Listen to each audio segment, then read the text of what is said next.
to the regular meeting of the Midcoast Community Council for April 13th, 2022. Len, would you please call the roll?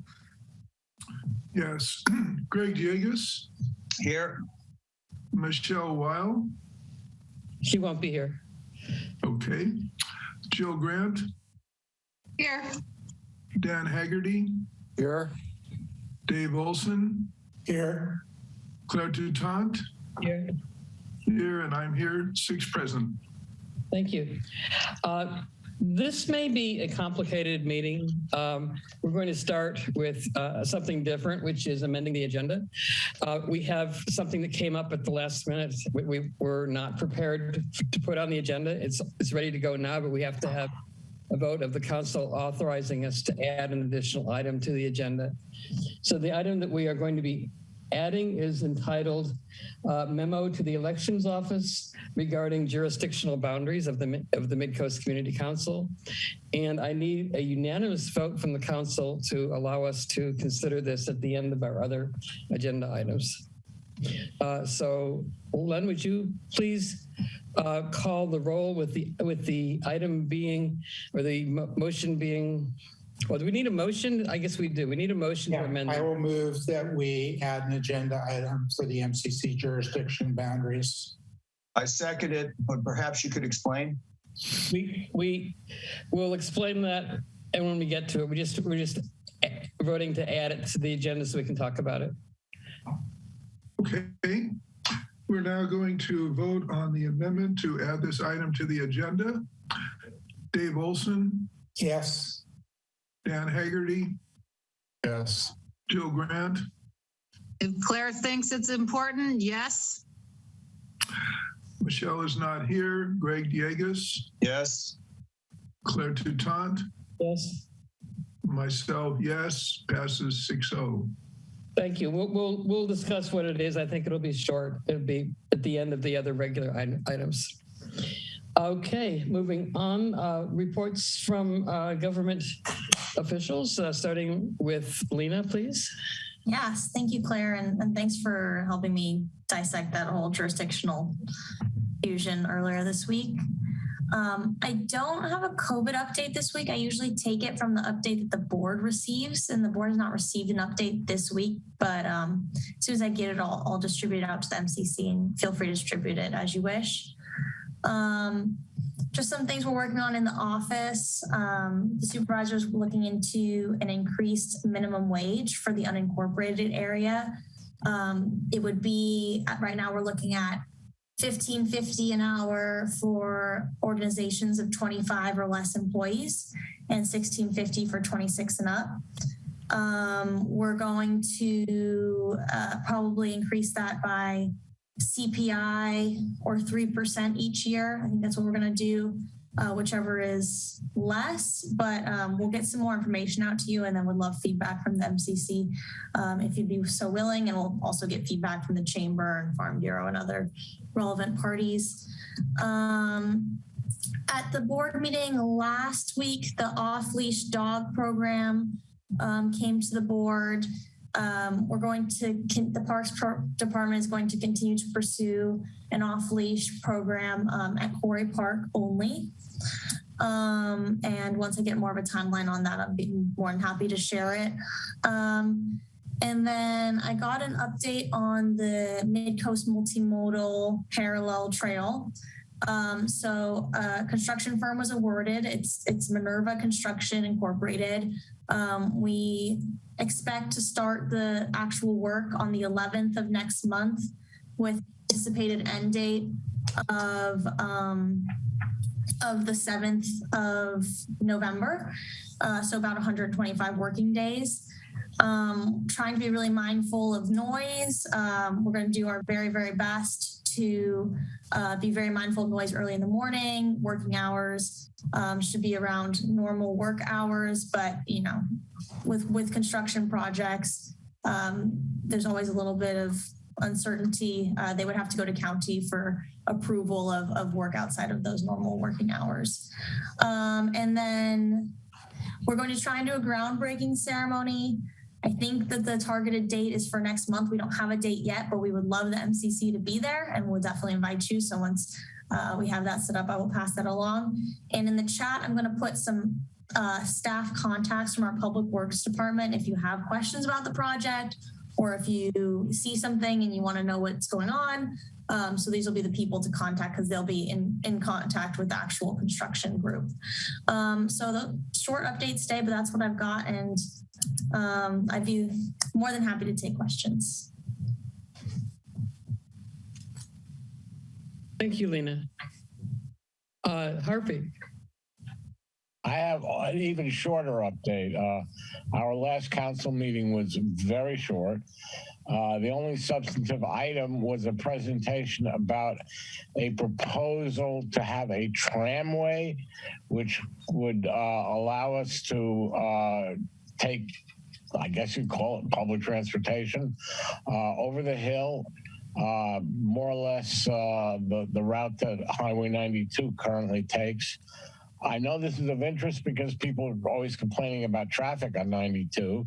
If this actually came to fruition, it would be a wonderful way to not only save time in going over the hill, but probably make Half Moon Bay an attraction. People like coming out to see the beautiful view that they could have with this tramway.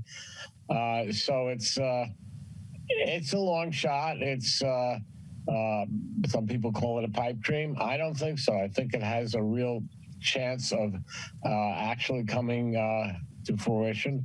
We're going to have an agenda item on City Council in the future about what the next steps would be to actually implement this. And like Lena, I'll be glad to answer any questions about this or anything else. I have a question, Harvey. Yeah. Tramway. Can you elaborate? Are we talking about like a Squaw Valley tramway? What? I guess so. It's some people call it a gondola. Some call it a wireway traffic. It would have cars that could take 10 to 20 people in each of the cars. Probably would have a terminus near Francis Beach, another terminus near Kenyatta Road. Ultimately, the idea would be that it could be extended to the Caltrain station so that you could go straight from Half Moon Bay or the coast side to San Francisco, to other places that Caltrain goes to. There's a lot to be figured out about it, but that's the idea. Thank you, Harvey. Sure. Lisa Ketchum, do you have something to report?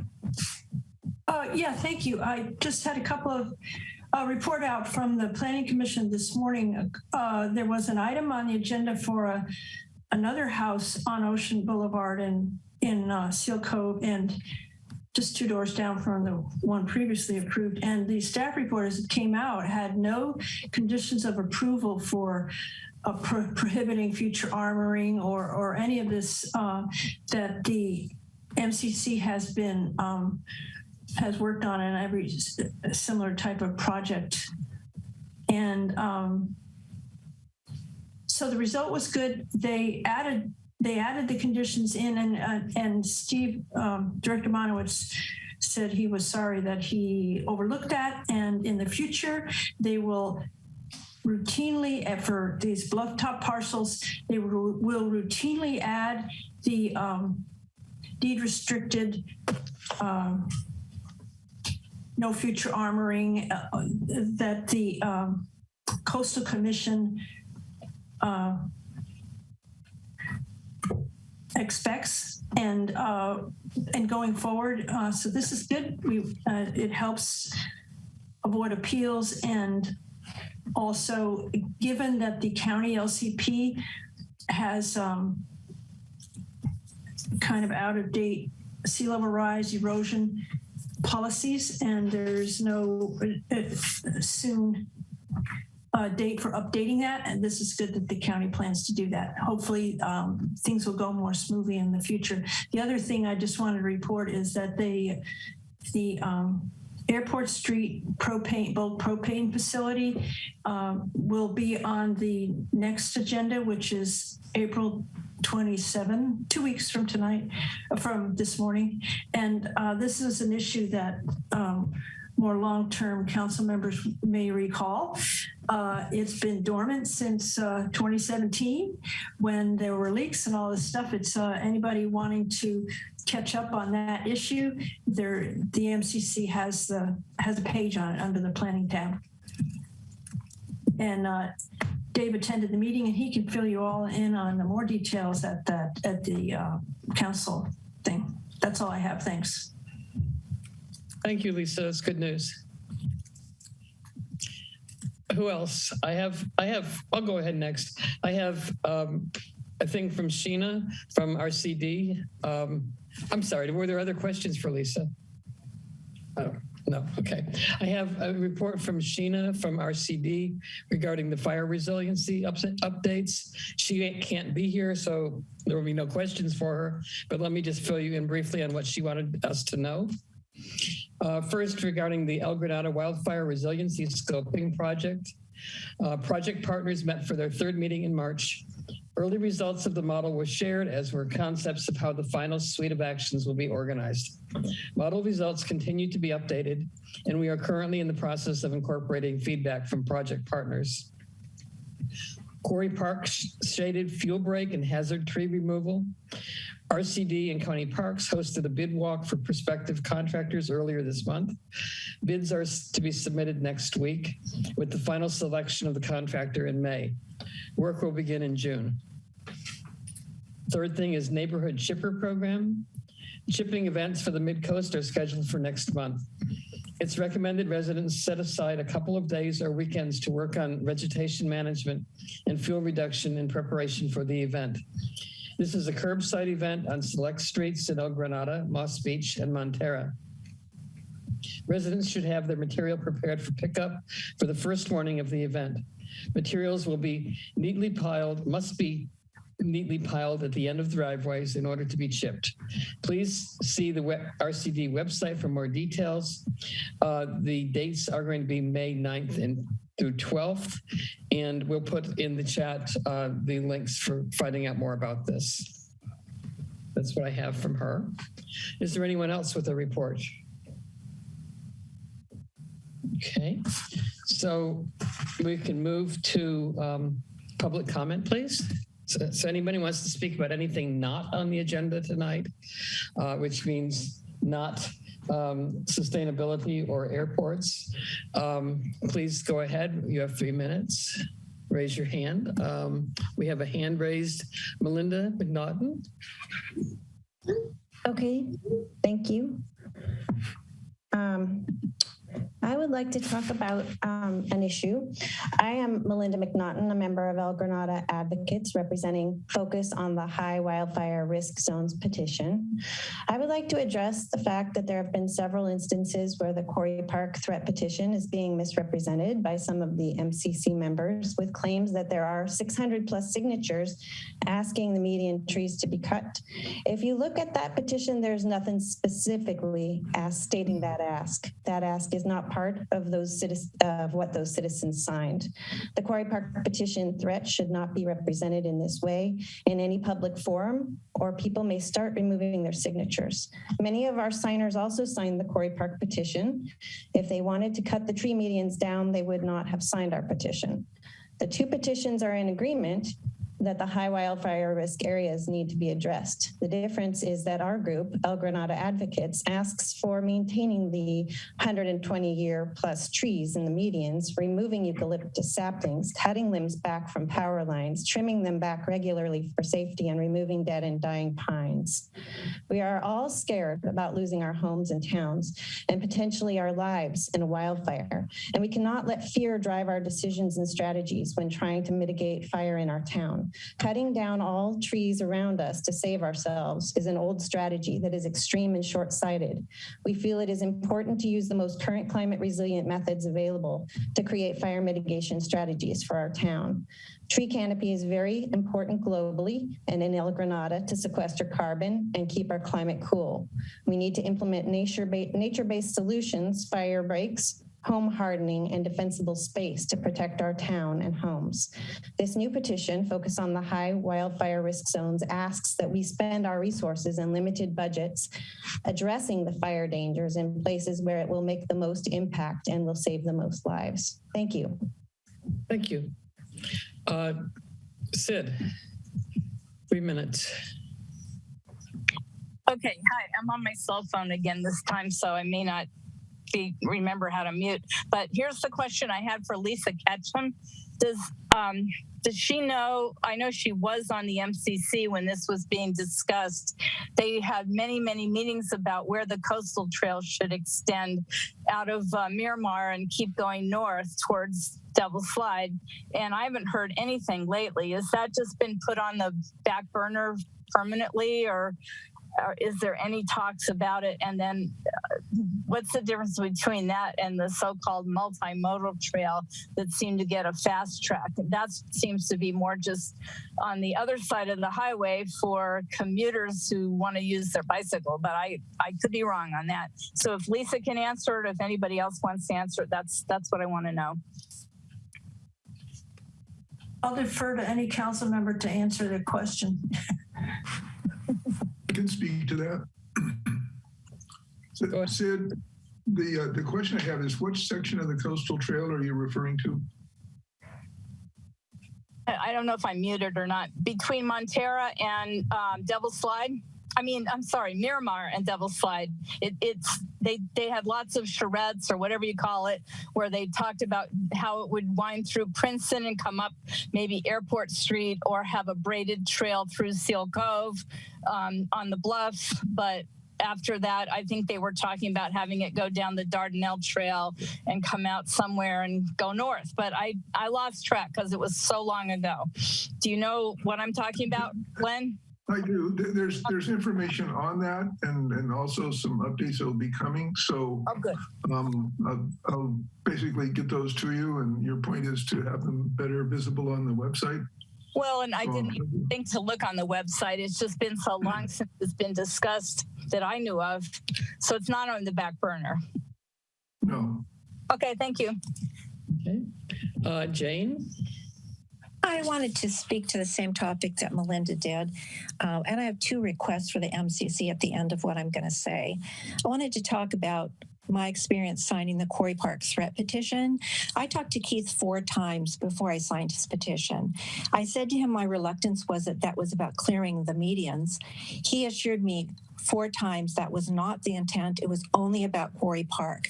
So I signed the petition. Then I went to my first Restoration Corps meeting, and Len was there, and there were about 7 other people. And Len said there were 600 people that had signed a petition to have trees removed on the medians. So I got very upset about that. I called Keith Mangold and said, has the wording of your document changed? He said, no, what was submitted to the county is still intact. And I said, well, I think it's being misrepresented. I think it's your integrity to clear people of what it really says. And he said that I should speak directly to Len. So I didn't do that because it was only 6 people there, and I tried to just, respectfully live with that. But I know other people I talked to said that their signature on a petition is as important as their signature on any financial or legal document. And if they feel it's being misrepresented, they're going to write to Mr. Horsley and have their signatures removed. I know that Keith then sent me some additional materials, RCD recommendations that not 600 people signed. Those recommendations were only signed by 6 people. So I was trying to make my peace with that until I saw Greg's article that also implied that only 200 people want the trees saved and 600 want them removed. And so I did some research on petitions. On moveon.org, they say once you get a signature, you cannot change the text. And I'm assuming that Keith did not change the text on the actual petition. But it also said in the world of petitions, misrepresenting a petition is considered unethical. So I have two requests for the MCC. One is, please make sure when you're speaking about a petition that you're representing it in the closest to the text as possible. My second request is, we haven't even heard the recommendations from the RCC, and we're getting the feeling that the MCC as a group has already made up their minds. We are getting the impression that the MCC is no longer representing us. And I respectfully ask the MCC to please keep an open mind, wait for the recommendations from the RCC, and wait for the feedback from the community. We are relying on you to represent us. So I respectfully ask you in the most sincere way to do those two things. Thank you. Thank you, Jane. One thing I'd like to say in response to this is that it's if you ever hear a council member saying something, please ask them if they're speaking on behalf of the MCC or as themselves in their own opinions. Okay. Because we do not, the MCC as a whole is not taking any position on this at this point.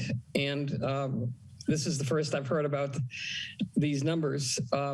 So be aware that people may say things that are not representing the MCC as a whole. So that's something we need to be aware of.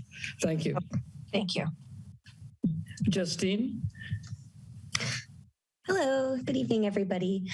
Thank you for the time. I wanted to state my support for the petition for focus on the high wildfire risk zones in El Granada, California. That's led by the El Granada Advocates Group. And people can view the petition at http://tinyurl.com/L-Granada-advocates. And I'm so pleased that this council is working on wildfire resiliency for the coast. However, I don't see a plan for funding or carbon neutral swaps of any trees that have been removed already or plans related to future removals.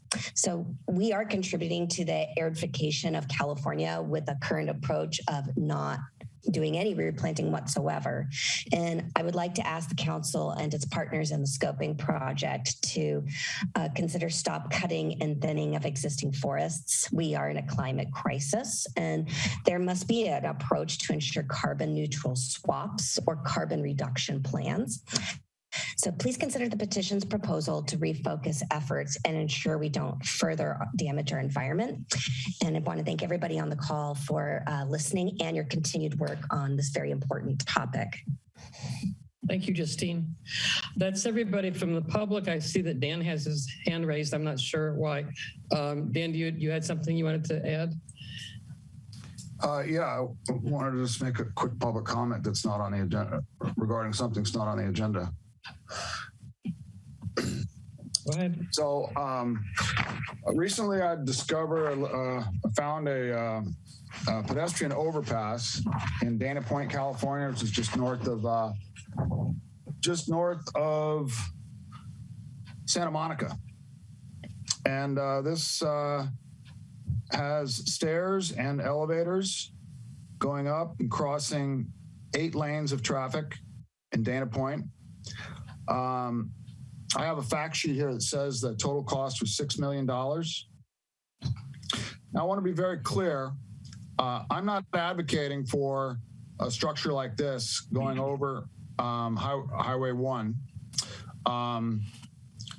But the interesting thing is that in lieu of having a long ramp for the handicap ADA access, they have elevators.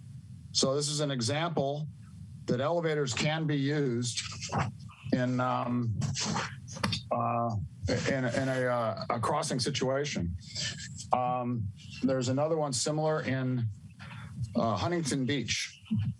And so I just wanted to say that, reiterate that it's my belief that, and I've mentioned them many times in the past, that elevators could be used, or ADA lifts, whatever you want to call it, could be used for pedestrian underpasses, which I think would be much more appropriate.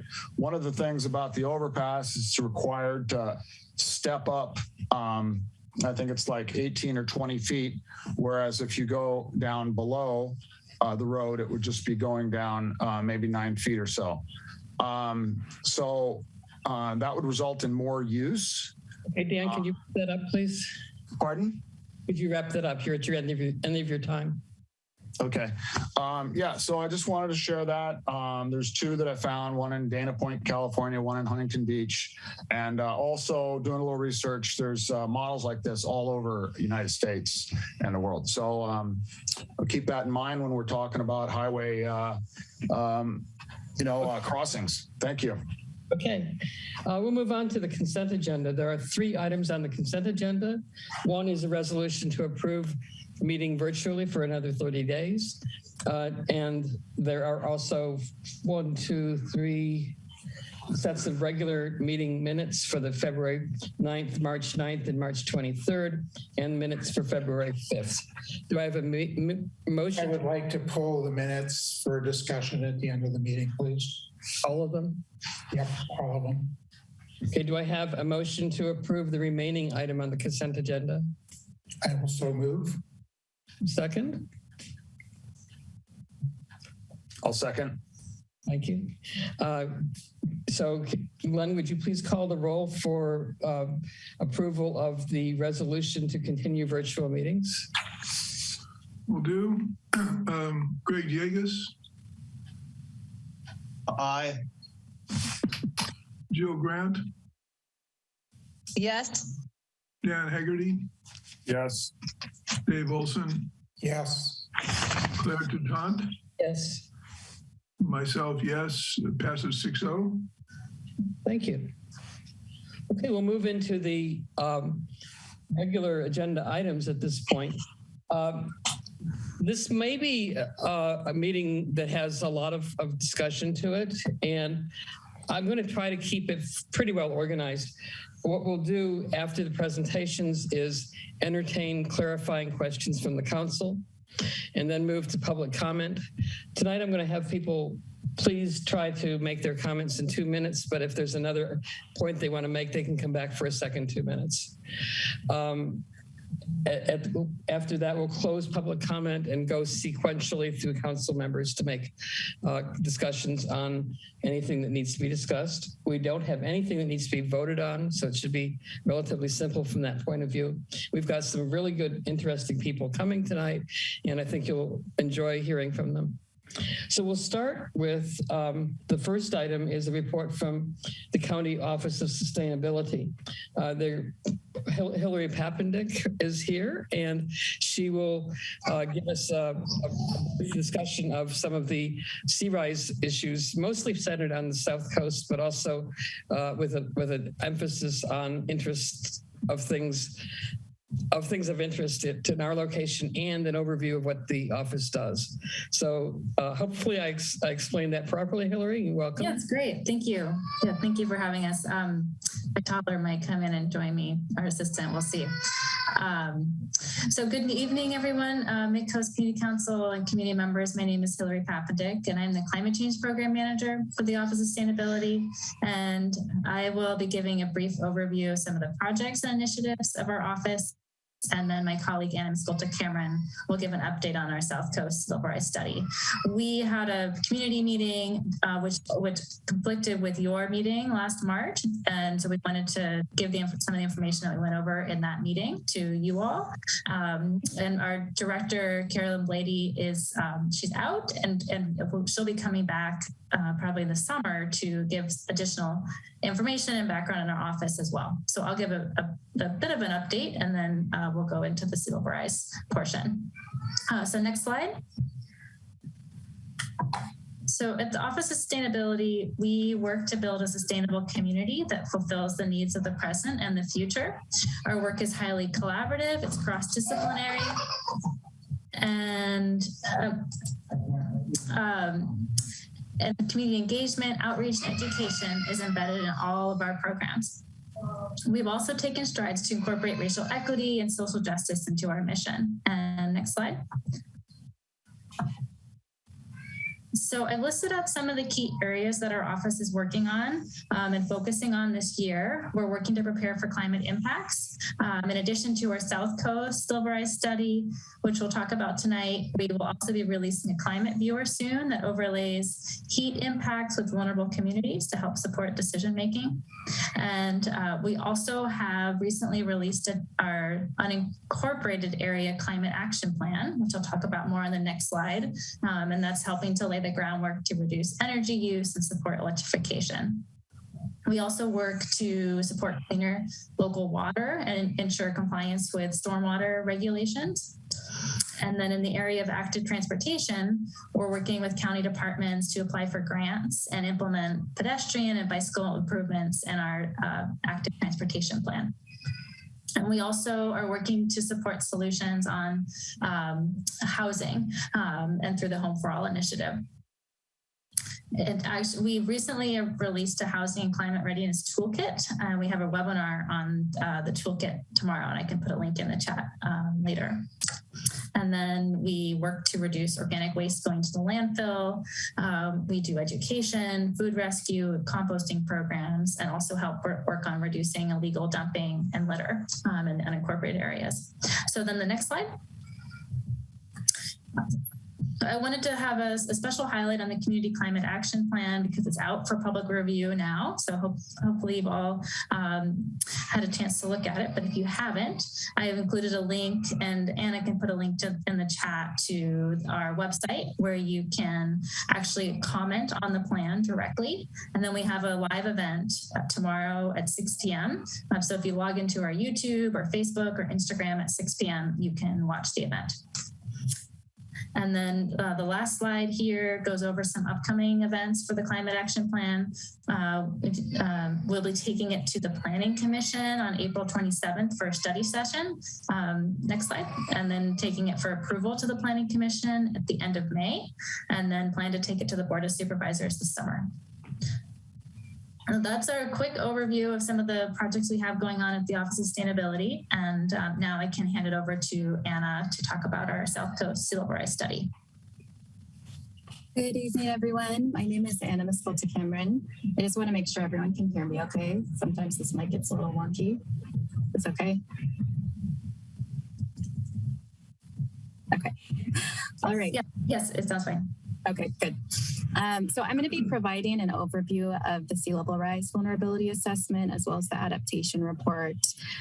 Just as a quick overview before we get started, a vulnerability assessment typically just looks at the intersection between our community assets and potential hazard footprints. So in the case of sea level rise, what we're trying to do is project where hazards will be in the future with sea level rise, specifically erosion and flooding, and overlaying that with our community assets. So in this case, we were looking at structures, we were looking at roads, coastal access, and agricultural parcels. And we were looking at this with 4 different sea level rise scenarios. The other aspect of this report is an adaptation strategy document where we just give an overview of potential adaptation strategies that the county or its partners could look to implement going forward. And as a reminder, the study area is just the South Coast in this case, the southern Half Moon Bay area down to the South County line. And the reason that it's region specific is because we actually did a different sea level rise vulnerability assessment in 2018, but we had to exclude this region because we didn't have the data for it at that time.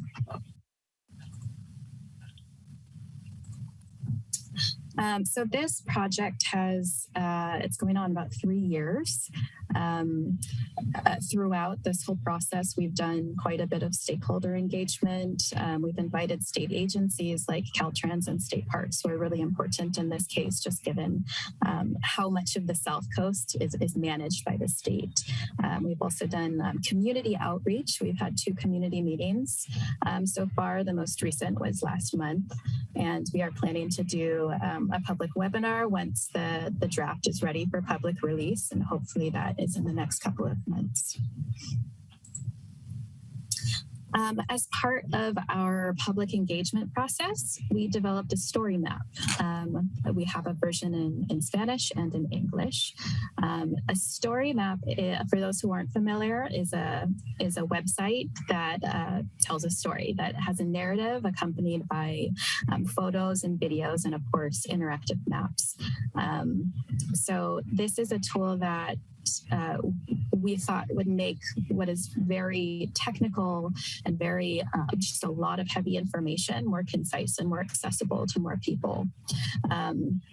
So if you visit this website, we have a QR code here. If you have a scanner on your phone, or just the regular link is up there as well. You can explore some of the actual results visually of this study, looking at some of the projected impact areas based on different sea level rise scenarios. And if you don't get the chance to get the link right now, we will have it again at the last slide. So we've categorized the findings by sector. The first sector is Highway 1. Of course, all of you know it's a major coastal access, and it's essential to community functioning along the coast. So we know that Highway 1 is built along coastal bluffs. It's built along beaches.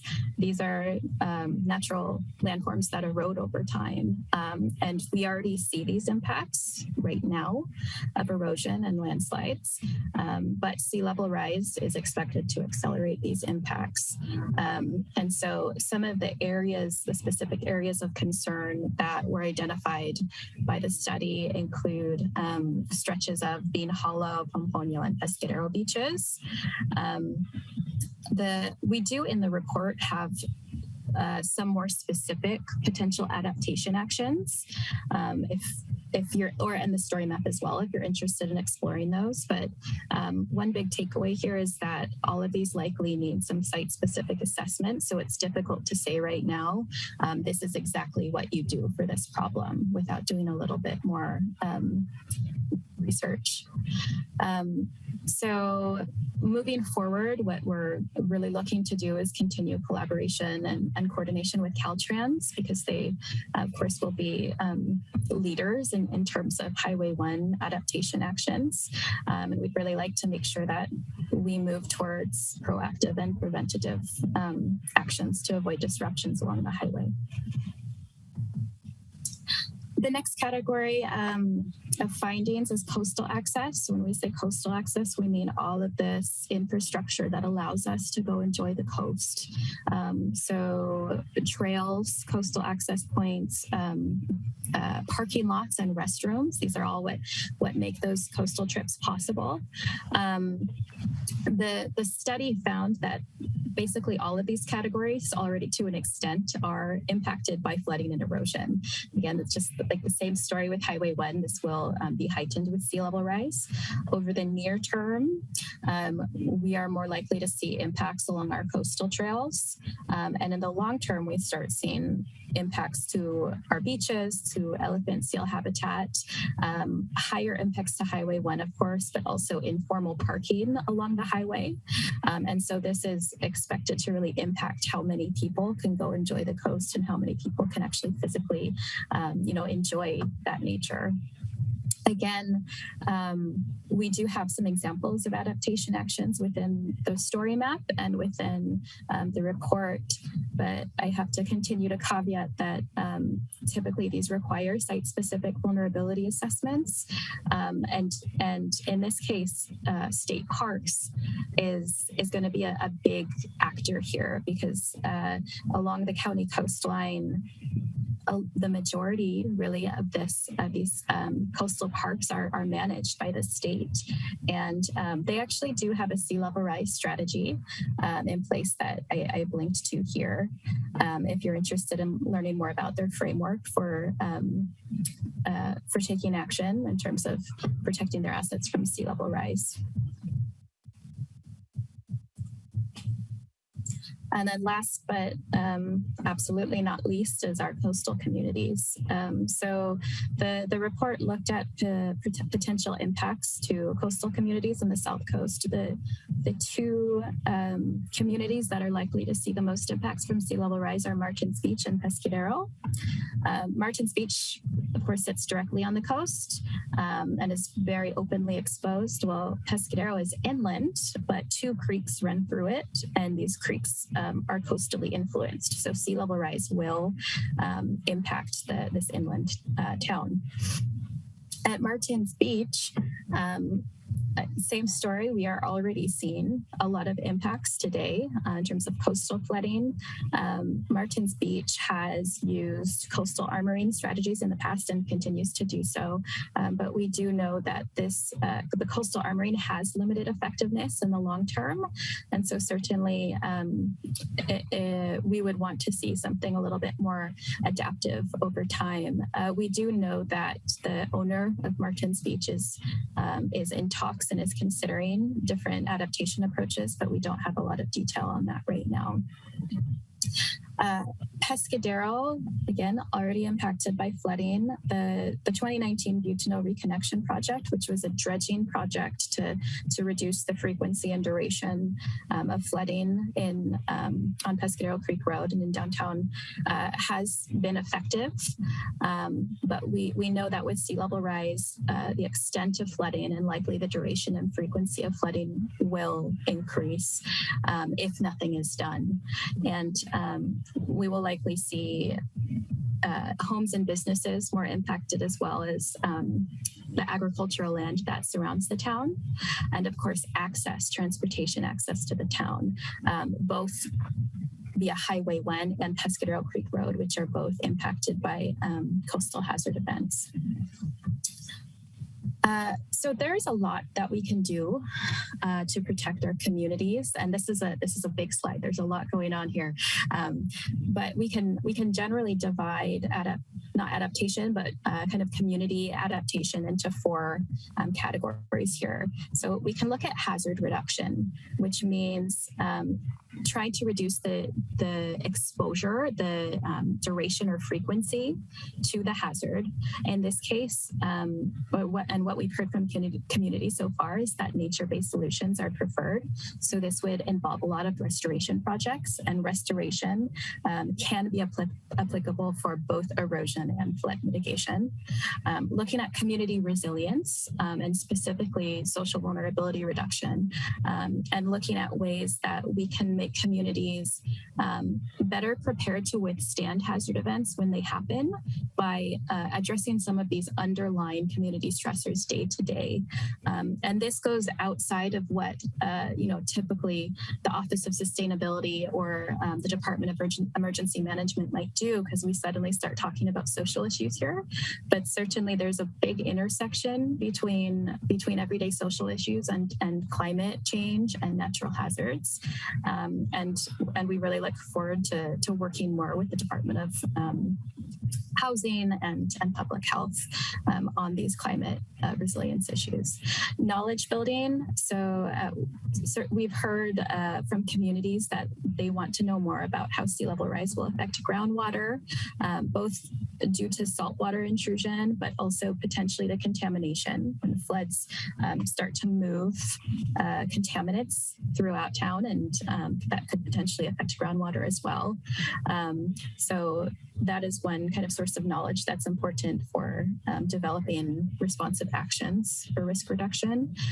Also planning for impacts to agriculture and looking at ways that we could potentially help growers to transition to more saltwater resistant crops, more flood resistant crops.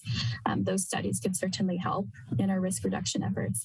And then impact reduction, which is it's a very widely used strategy, is just kind of strengthening your built environment to withstand hazards. So this might include stormproofing or elevating structures, moving hazardous materials out of the hazard zone, elevating, widening, or realigning roads so that they aren't as exposed to flooding or erosion, and then using ag practices that can build soil health and productivity.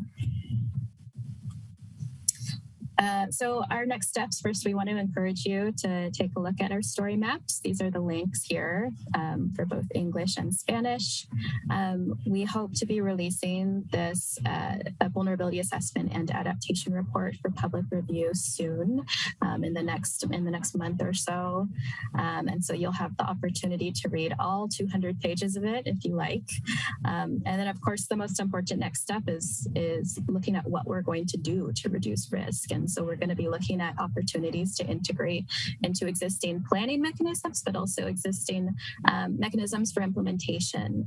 The local hazard mitigation plan is a good example of this. It's both a planning document and something that is often used to implement projects through federal funding. So that's on the horizon.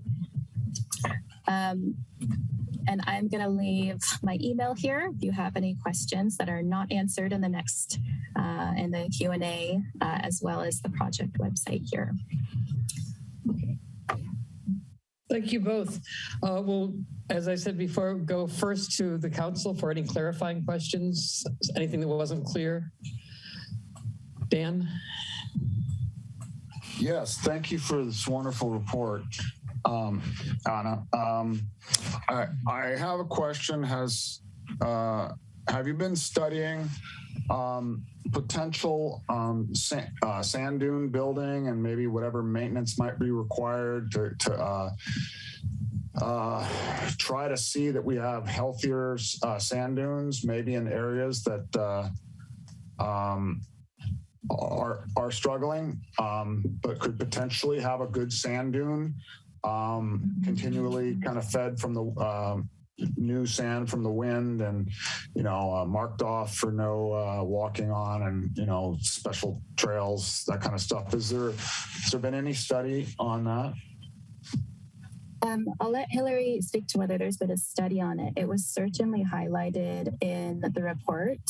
Nature-based solutions like that for erosion are preferred as opposed to coastal armoring. And I think the question would be, depending on the site, how long a project like that would be effective. And so that's when I say we do need site-specific analysis, which I hope is not annoying to repeat, but it does become a question of some level of cost-benefit analysis. There's always going to be a preference for nature-based solutions, I think. But when we start to get to solutions, we're asking questions of how much does this cost? How much does it address the problem? And for how long? And that will change depending on the site and depending on the conditions. So I'm not sure if any specific site study has been done, and Hillary, you can jump in if there has been. Not that I'm aware of. In terms of background information, the Nature Conservancy completed a report in the Monterey Bay area looking at the economics of dune restoration and building up dunes versus more harder engineered approaches. So I can post that link in the study just as background information, kind of comparing these different methods in another area of the state, but an interesting report. Okay, thanks. So the next part of this discussion will be public comment. Members of the public can make comments for 2 minutes, and then we'll go to the council and we'll have discussions and comments from council members after the public comment. Sid, 2 minutes. Oh, thank you. I just not sure who to address it to, but someone in the Office of Sustainability who might know. This sounds very expensive. Do you know how the county is planning to fund it? Is there going to be a parcel tax? Or are they talking about a bond? I personally would prefer a parcel tax that seniors are exempt from, because we get enough other property taxes as it is. But do you happen to know? That's my question. What I do know, are you familiar with One Shoreline, the Flood and Sea Level Rise Resiliency District? I'm that at the moment it's funded by the county, but I think through Measure K. It has Measure K funding. It also has funding from all 20 cities, and they are evaluating a parcel. I think it was an effort to evaluate a parcel tax in the early stages. So that could be something that comes in the future. So the people that live in the unincorporated, I'm sorry, the people that live in the unincorporated Midcoast are not in a city, so we have not so far been contributing other than what our property counties cover. Okay, thank you. Kimberly, you've got 2 minutes. Go ahead. Kimberly? Am I unmuted? Sorry. You're there. Thank you, Anna and Hillary. This was a great presentation, and I'm very glad to see the emphasis on natural solutions or solutions rather than hard armoring. One concern I have is that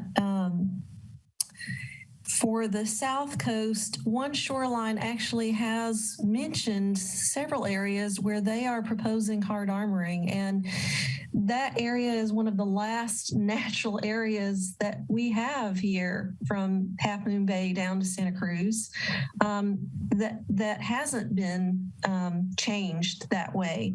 And I'm concerned that One Shoreline has not expressed keeping hard armoring as a last resort option.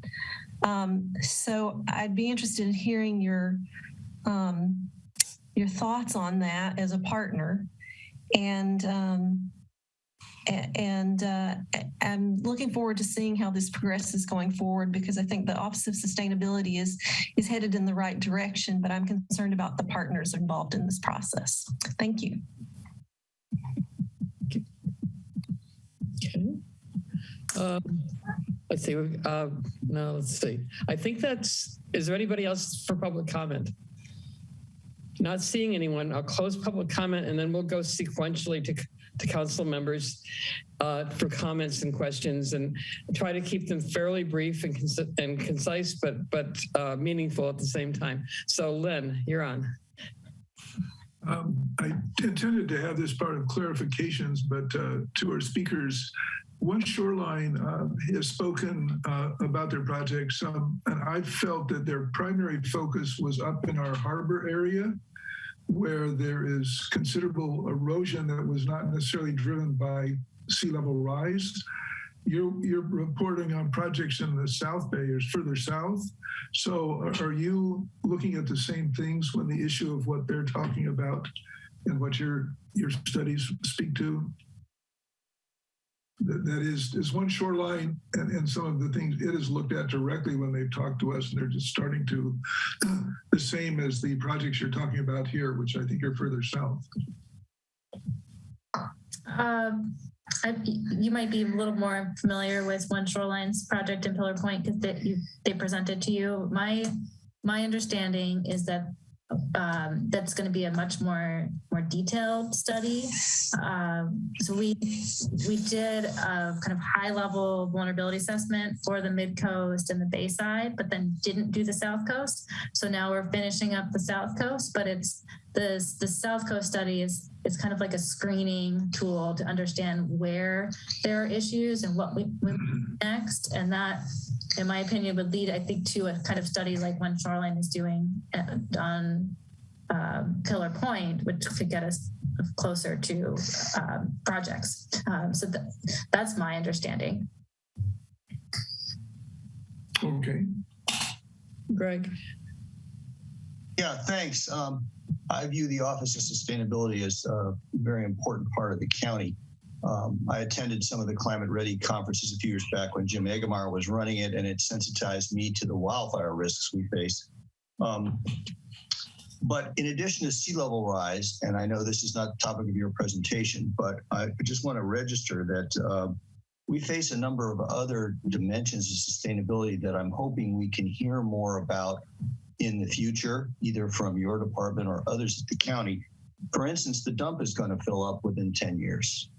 The water departments who are on our Hetch Hetchy water system are reporting a 59% cutback in the third year of a drought.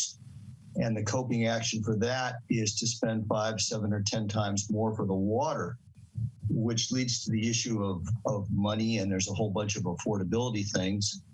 And then I'm seeing deficits in the reserves and capital adequacy of our public works departments throughout the county that amount to hundreds of millions of dollars. So there is an issue of fiscal sustainability that also links this together.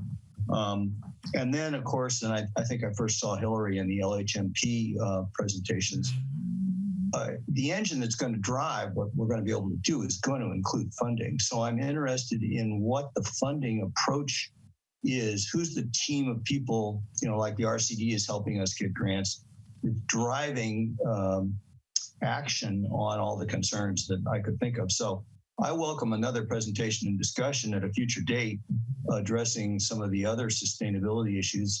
You seem to have your hands around the sea level rise one pretty well. So that's just a comment. Thanks. Jill, do you have a comment? I do. I want to thank our presenters for coming and speaking so clearly about this subject. I look forward to really diving into this. I'm sorry I haven't already looked at it, but I'm definitely going to dive in. So thank you very much for bringing this on. Okay. Dave, you have a comment? No, other than thanks for the presentation work. Thanks. Dan? You have anything? Yeah, no, nothing more to add other than I think that I think it's very important that, a good study on potential, building sand dunes and whatever it takes to maintain them so that they would not get washed away as an alternative, as was said, to armoring. So, yeah, there's going to be a lot of costs for some of the other mitigations. And, I go up to San Francisco. I grew up in the Sunset, and those sand dunes, man, they move around. Right now, some of them are just enormous. And then on other areas, they have some erosion. We have, pretty strong sand dunes on the inside of the harbor, on the east side, close to the jetty. There's, this sand is growing. There's quite a bit of a mound there, and there's, it's fenced off. So you can't really walk in there. And I'm not an expert on what it takes to have a healthy sand dune, but I'd like to become one. So looking forward to whatever you guys can share in the future. Thank you both very much for coming. As with the other items on the agenda tonight, this is an opening meeting. We expect you to come back. We hope you come back. We have many more questions for you. And so thank you for opening up the dialogue. Thank you. We'll move on to the next item. And I'm going to say just a little bit about it. The next two items are regarding the airport. And I know that there will probably be a lot of questions. The first item is generated by local residents. The second item is a report from the airport management. And I am very pleased that the two groups both agreed by themselves without any input from us to do this together, or at the same meeting at least. And I think that bodes well for an opening for a dialogue for resolving and understanding issues that we're all facing. So I'll turn it over to Greg to introduce the first speaker. Well, I only want to state the obvious. Sometime in the last 2 years, airport noise became a focus of concern. I believe a fellow named Steve Gallup led a group, formation of a group on Nextdoor. And so we have today with us Jerry Kaplan from the Coastside Airport Noise Abatement Alliance, which is a group of neighbors working to reduce noise at Half Moon Bay Airport. Jerry will describe his agenda item in more detail than the agenda reflects. And interestingly, he's speaking today as a representative of the whole group of involved neighbors, not as an individual. Okay, so Jerry, you should be able to share your screen. Okay, can you see that and can you hear me? Yes. Good. Okay, well, thanks everybody. I appreciate the opportunity to present. I just want to do this as an introduction to Gretchen Kelly, who is going to be she's the airport manager, and will be presenting on some of this material in more detail based on all of the input that she's had from different constituencies. Anyway, we are a group called the Coastside Airport Noise Abatement Alliance. We're just a bunch of residents, El Granada, Princeton, Lost Beach, and Montera. And we're just people who like quiet. And obviously a lot of people in the neighborhood are disrupted by a lot of repetitive low flights that go over the homes. And this is mainly due to pilot training activity, which is what we've figured out with the analysis that we've done in working with the airport management. Now, I want to be clear, we support appropriate and reasonable airport use. We are not anti-airport, we are not anti-pilot. We appreciate having the benefits of a local airport, and several of the people on the committee are pilots or have been pilots. And what do we want?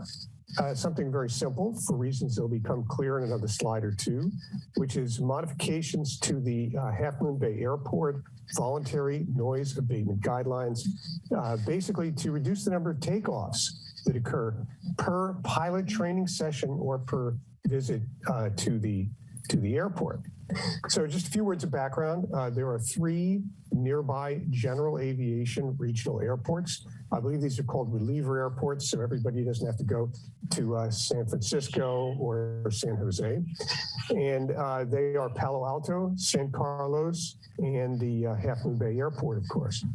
Now, Palo Alto and San Carlos have traffic control towers, and they also host several flight schools and several flying clubs as well.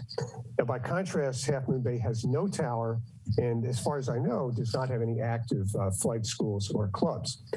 Now, there's a bit of a misconception. Some people live on the other side of the hill, probably not so much among us here on this side of the hill. This is a rural area, and it's just farmland, and the flights don't bother anybody.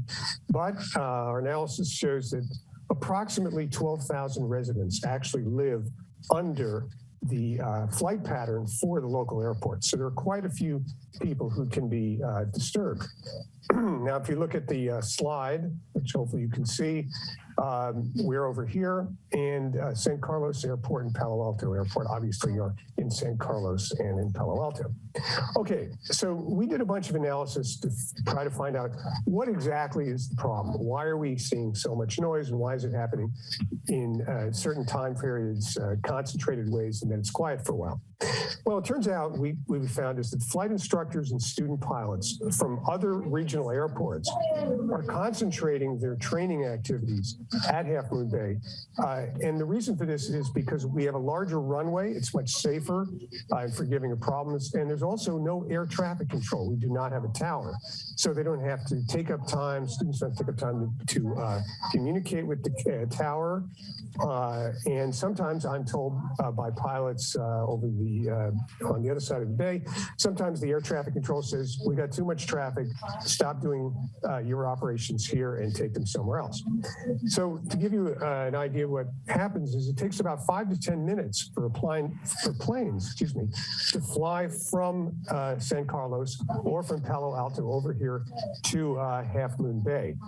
And once they do that, they typically engage in an operation called a touch and go. So the lessons do a number of touch and goes, and a touch and go is basically a landing, and instead of stopping, you continue to roll, and then you take off immediately and go around the pattern and then repeat this pattern again. Now, what you see on this slide are just two examples. These are traces of individual aircraft going around and around and around with numerous takeoffs, and then they fly back to their home base and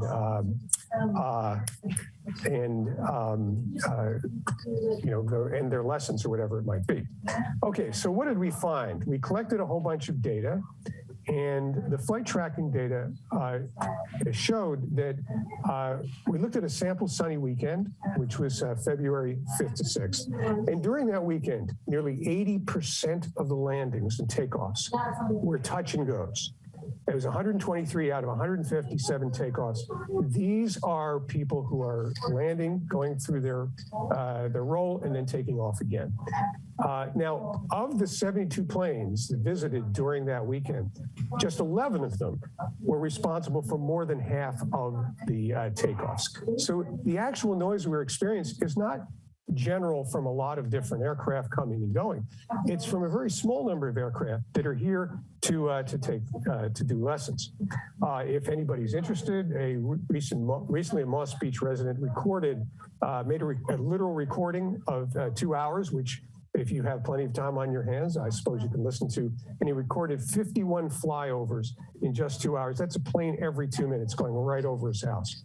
So what's going on? All this incessant circling and excessive noise is disturbing the residents, obviously. It's impacting people's health. I've talked to people who are thinking of moving because they can't take it.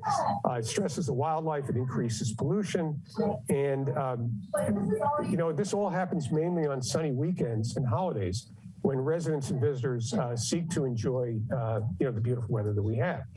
Okay, so now that we understand the program, the problem is somewhat focused and limited, what did we do? We started working with the airport management and the various flight schools and clubs to adopt a voluntary limit. We were suggesting 3. The airport management has been talking about 5 lately. So let's just say 3 to 5 takeoffs per visit, or flight from Half Moon Bay. Now people are not restricted. Then they can go fly another 5 minutes and go do some more at another airport. Now, I want to emphasize here that the airport management has been very responsive and very cooperative, and they've been working to responsibly balance the rights of the flying community with the needs of us and our rights to have some peace and quiet as well. We've also, interestingly, been involved with several Bay Area flight schools, and they've been very cooperative, and several have voluntarily agreed to implement these limits on their own without being asked to or forced to by the airport management or whatever rules or regulations. So what do we want? We want to expand this support, this limit, this concept of this limit, not just to these schools, but to all of the traffic that's at the Half Moon Bay Airport. That's only fair to the people who are at the flight schools, and it would dramatically decrease the noise problem that we have. So my understanding is that the airport management is considering updating what's called the Voluntary HAF Noise Abatement Brochure. And these are notes to air maneuvers, I think this stands for, that go out to all pilots. And what we want them to do is to encourage all of the flight traffic to abide by these voluntary recommendations, and therefore to distribute their impact much more equitably over throughout the Bay Area. Okay, so just to wrap up here, what can you do if you're listening to this? You can join our neighbors at the Coastside Airport Noise Abatement Alliance, and you can receive news and information about our advocacy that we're doing. I know you can't click on the slides, so I just put my own personal email address in there. You send me an email at jerry@jerrykaplan.com. Give me your first and last name. I'll put you on our distribution list. If you're not aware of this, you can use a number of free applications and programs on your phone or on your computer. One is called flightradar24.com, and these are public services stations where you can get on and, believe it or not, see every airplane that's in the air. And if you click on an airplane, it'll tell you its entire flight path, and you can see exactly where it's come from. I warn you, this can be addictive. It's very fun and easy.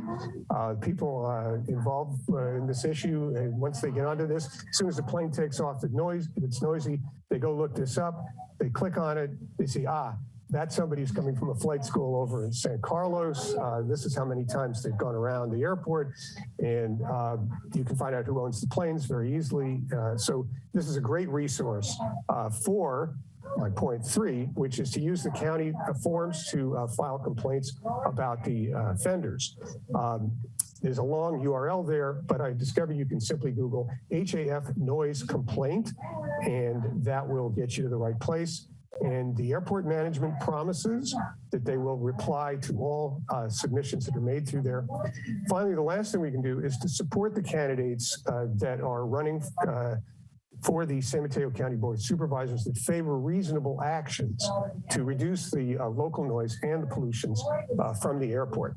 So that's it. If anybody would like further information, feel free to send me an email. Again, jerry@jerrykaplan.com. Thank you, Claire. Claire, you're muted. Thank you. Thank you, Jerry. That was very, very helpful presentation. What I'd like to do is to have the airport management do their presentation and then come back and have discussion and questions for both groups of people at the same time, if that's okay with you. Okay. So I'd like to welcome Gretchen Kelly, who's the manager of the Half Moon Bay Airport, or actually of all San Mateo County airports. And welcome, and could you introduce your team, please? Absolutely. I'm going to share my screen here. Can everyone see my screen? Hopefully. Yes. Great. Okay. I'm Gretchen Kelly. Like Claire said, thank you for the introduction. And thank you for inviting the airport to present. We appreciate the opportunity to partner with the MCC and the community on airport issues. We have several team members online from the airport and the Department of Public Works Management team. So I'll introduce them. We have Ann Stillman, the Interim Director of Public Works, Rochelle Kiner, Deputy Director of Public Works, Administration and Airports, Michael Byrne, the Assistant Airports Manager, and Davey Howard, Airports Communications Specialist. So we'll all, Davey and Mike will help me answer any questions at the end, and they'll chime in if they need to while I'm presenting as well. Let's see. Half Moon Bay Airport has a fascinating history, and I just wanted to hit a few highlights, especially my favorite part of Half Moon Bay Airport's history, which is the women Air Force service pilots that were based there during World War II. The airport was built in 1942 to support World War II efforts, and the women Air Force service pilots, WASPs, that were based there flew target towing aircraft from the Half Moon Bay Airport to the Montera Anti-Aircraft Training Center. Well, they didn't land at the training center. They flew past it, towing targets, and military personnel on the ground shot at the targets that they were towing behind the aircraft.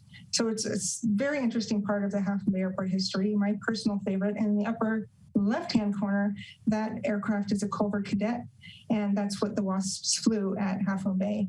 The upper right-hand corner is the military personnel shooting at them, at the targets. And then there's a WASP that was based at Half Moon Bay Airport in the lower left-hand corner. And I love these photos of the airport. In 1947, the War Department transferred the airport to the County of San Mateo for use as a civil airport. You can see the PSA aircraft there. PSA and other airlines in the 1960s would divert to the Half Moon Bay Airport when San Francisco Airport was foggy. So I think that's fascinating. And people would be bused from SFO to Half Moon Bay and then get on a bus and go back to SFO. And then the last photo on my slide is the Half Moon Bay drag strip, which I'm sure most people are familiar with. And that operated at the airport from the late 50s to the late 60s. And we have heard a lot of stories from residents and seen a lot of great photos about the airport. This is just a little piece of the Half Moon Bay Airport history, but I like to share it when I talk about the airport.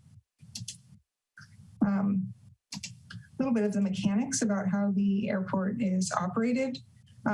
First of all, I just want to stop and say, Jerry covered so much great information in his presentation that I'm going to be able to skip a whole bunch of information in my presentation. I really appreciate Jerry's overview, very balanced approach, and partnership on airport noise issues. Everyone we've worked with in the group that Jerry is representing has been fantastic and really helpful, and we're enjoying getting to know them. So Jerry covered everything really well, and I'll try not to cover the things that he already spoke about. I'll try to just add on to what he talked about. Some of the mechanics of the airport: the county owns and operates the land and facilities at the airport in accordance with Federal Aviation Administration regulations. I like to use the example that the airport is similar to highways and railways in the county, where it's part of a larger transportation system and operated with federal oversight.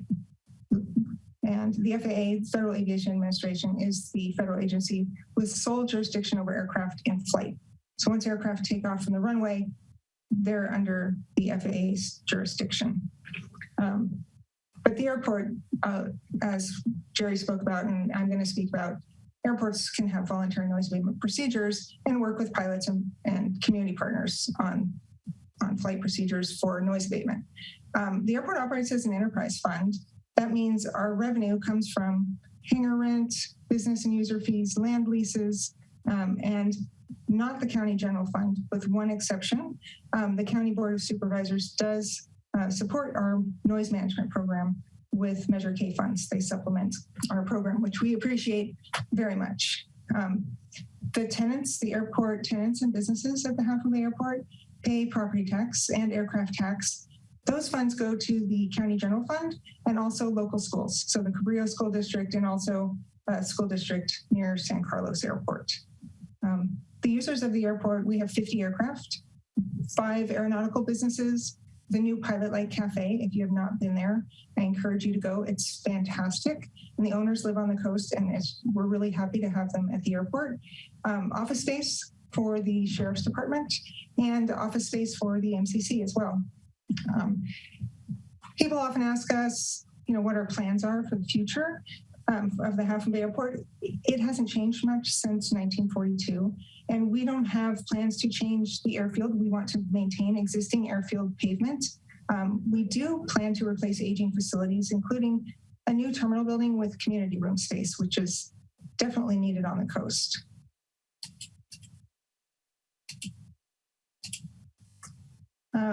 I think Half Moon Bay Airport is one of the most beautiful in the country. And that's why people want to fly in and visit, just like they want to fly in and walk on the trails and visit the beach. It's a popular destination airport, and pilots visit, like Jerry said, for flight training, to visit the cafe, to walk to the harbor and frequent the restaurants there, to hike up on the bluff, rent kayaks, all of the reasons that people want to go to the coast because it's wonderful here.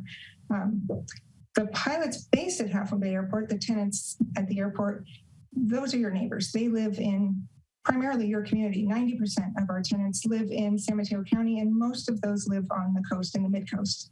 70% of our tenants use their aircraft to support their business. 60% work in the aviation industry, and virtually all of the pilots at Half Moon Bay, I was trying to think if there were any that don't participate in one or more community benefit programs at the airport, and I couldn't think of anyone. I'll talk about this on my next slide, but this includes the Pilots Association High School Scholarship Program, youth programs, Disaster Airlift Response Team, Sheriff's Air Squadron, and other community uses associated with the airport. I have some. And just to specifically talk about some of the programs at the airport that are supported by our users, Coastside Fire uses our beacon tower to do their tower ascent and descent training. We conduct, and hopefully you're getting notices on Nextdoor and on Facebook when we conduct our live fire training at the airport. We conduct this several times per year in partnership with SFO, Oakland, and we also train our staff, and we invite the community mutual aid fire departments that support all of those airports. And I just want to mention that we only use water during these exercises. No extinguishing agents are used when we train at the airport. So just water is being used. And our Disaster Airlift Response Team, which we're really proud of, this is a group that was organized by the Half Moon Bay Pilots Association. And This is a statewide volunteer program of pilots, and they provide post-disaster flights and services. Half Moon Bay, if I say half, that's Half Moon Bay Airport. I'm trying not to use acronyms, but I've heard myself slip up a couple times. Half Moon Bay Airport DART representatives attend the KEEP meetings on the coast each month. Coastside Emergency Action Program, I believe is what that acronym stands for. Participate in tabletop exercises, hold an annual full-scale exercise to practice moving water, animals, medication, and other supplies back and forth from Half Moon Bay with other airports. And DART was activated during COVID, and some of the pilots at the airport, actually both airports, both Half Moon Bay and San Carlos pilots, transported masks, surplus vaccines, and other critical medical supplies to and from our community. We received a request to move surplus vaccines from a county in very northern California, and pilots mobilized to get those here where we could use them. They weren't able to use them. We have military operations, Coast Guard search and rescue operations, and Coast Guard training. And the reason that the Coast Guard can train at the Half Moon Bay Airport is because our staff offers limited aircraft rescue firefighting services. So when we have the fire truck staffed, the Half Moon Bay the Coast Guard can train at the airport. So we're proud that we provide that service and that the Coast Guard can use our airport for search and rescue and training. And youth events. The lower right-hand photo is an event called Touch a Plane, and it's in partnership with the Coastside Mothers Club. And everyone pulls their hanger out, stands by, helps kids get in and out, takes pictures, answers questions. It's a really fun event at the airport. Just a few other uses, wildlife transport. Some of our pilots will volunteer when wildlife need to be transported to and from the beach, or if a whale is entangled in a net, pilots will go up, usually with a biologist or someone in the community that works with wildlife, and look for the whale that's entangled in a net. And once they find it, then people in boats can go and try to assist them. So that happens quite often, unfortunately. The high school scholarship program that's funded by and managed by the Pilots Association, the Half Moon Bay Pilots Association. I think they have given out over $100,000 in scholarships since I've been at the airport for the past 10 years. It's a great program. The Sheriff's Department Emergency Vehicle Operations course, drone testing, large drone testing, human-powered aircraft testing, mobile voting site, which will be back in June for the next election, and mass evacuations and other county and local emergency needs. The airport's always coordinated with when there's a need for evacuations. We haven't been used very often for mass evacuations, but we're certainly available to help the community when that need arises. I'm going to switch gears and talk about unleaded aviation fuel and the status of unleaded aviation fuel nationwide, and then touch on a few concerns raised by the MCC and the community. And so I have a lot of information on this slide, so I'll try to go slow. In partnership with our Board of Supervisors, the fuel provider at San Carlos Airport was the first in California to sell unleaded aviation fuel, and we're very proud of that. The two largest flight schools at San Carlos Airport have retrofitted their entire fleet of aircraft to use only unleaded fuel. So a lot of the aircraft that come and do touch and goes, as Jerry described, thank you, operate on only unleaded aviation fuel. So we're very pleased about that.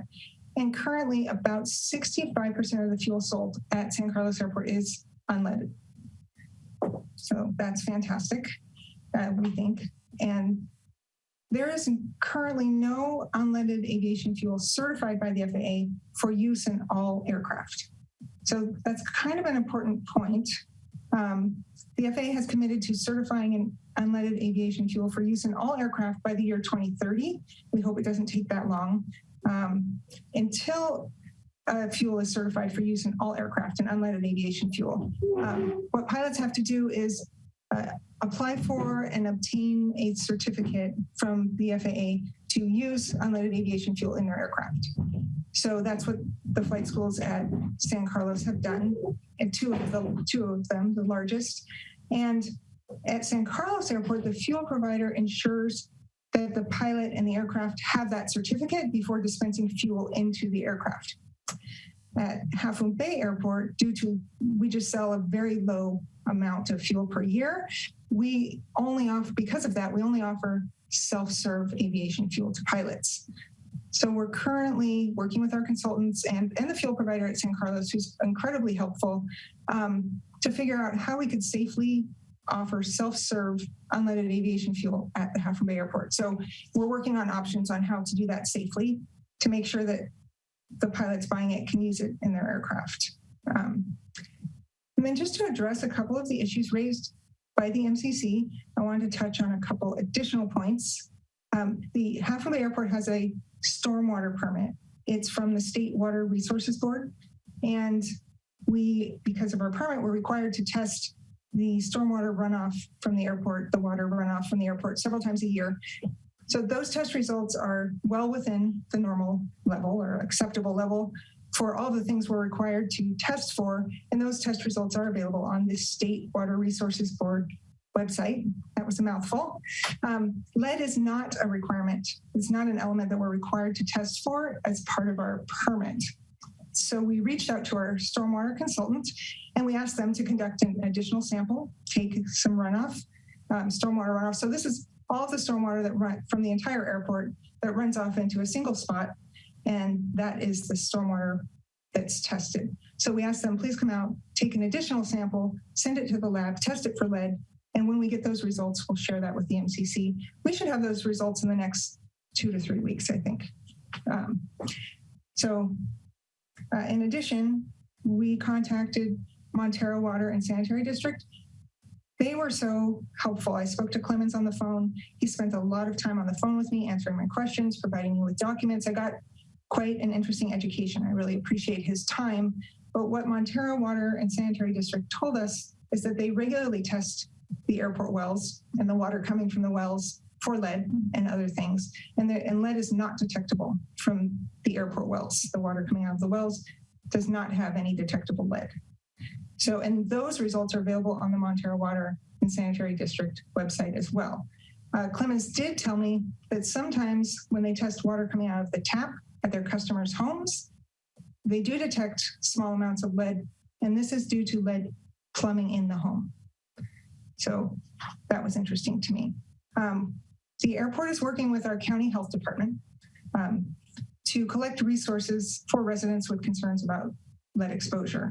And county health advised that 80% of homes in our county have lead paint or plumbing. So this makes isolating lead exposure from the airport extremely difficult. County health also recommended blood testing for all children, especially those living in older homes. And the test can be completed at any pediatrician's office or the county health center in San Mateo, and county health will provide transportation for those that need it. I'm going to provide the county health website for lead exposure to the MCC so that it can be included in the meeting notes from tonight. I promise I don't have as many words on the rest of my slides. One of the things that we're really proud of is our noise abatement video series. And if you haven't been on our website, please visit our website. It's flysmc, like San Mateo County.com. That's our noise website. And on the noise website, we have this innovative video series created by Davey Howard, our airport communications specialist.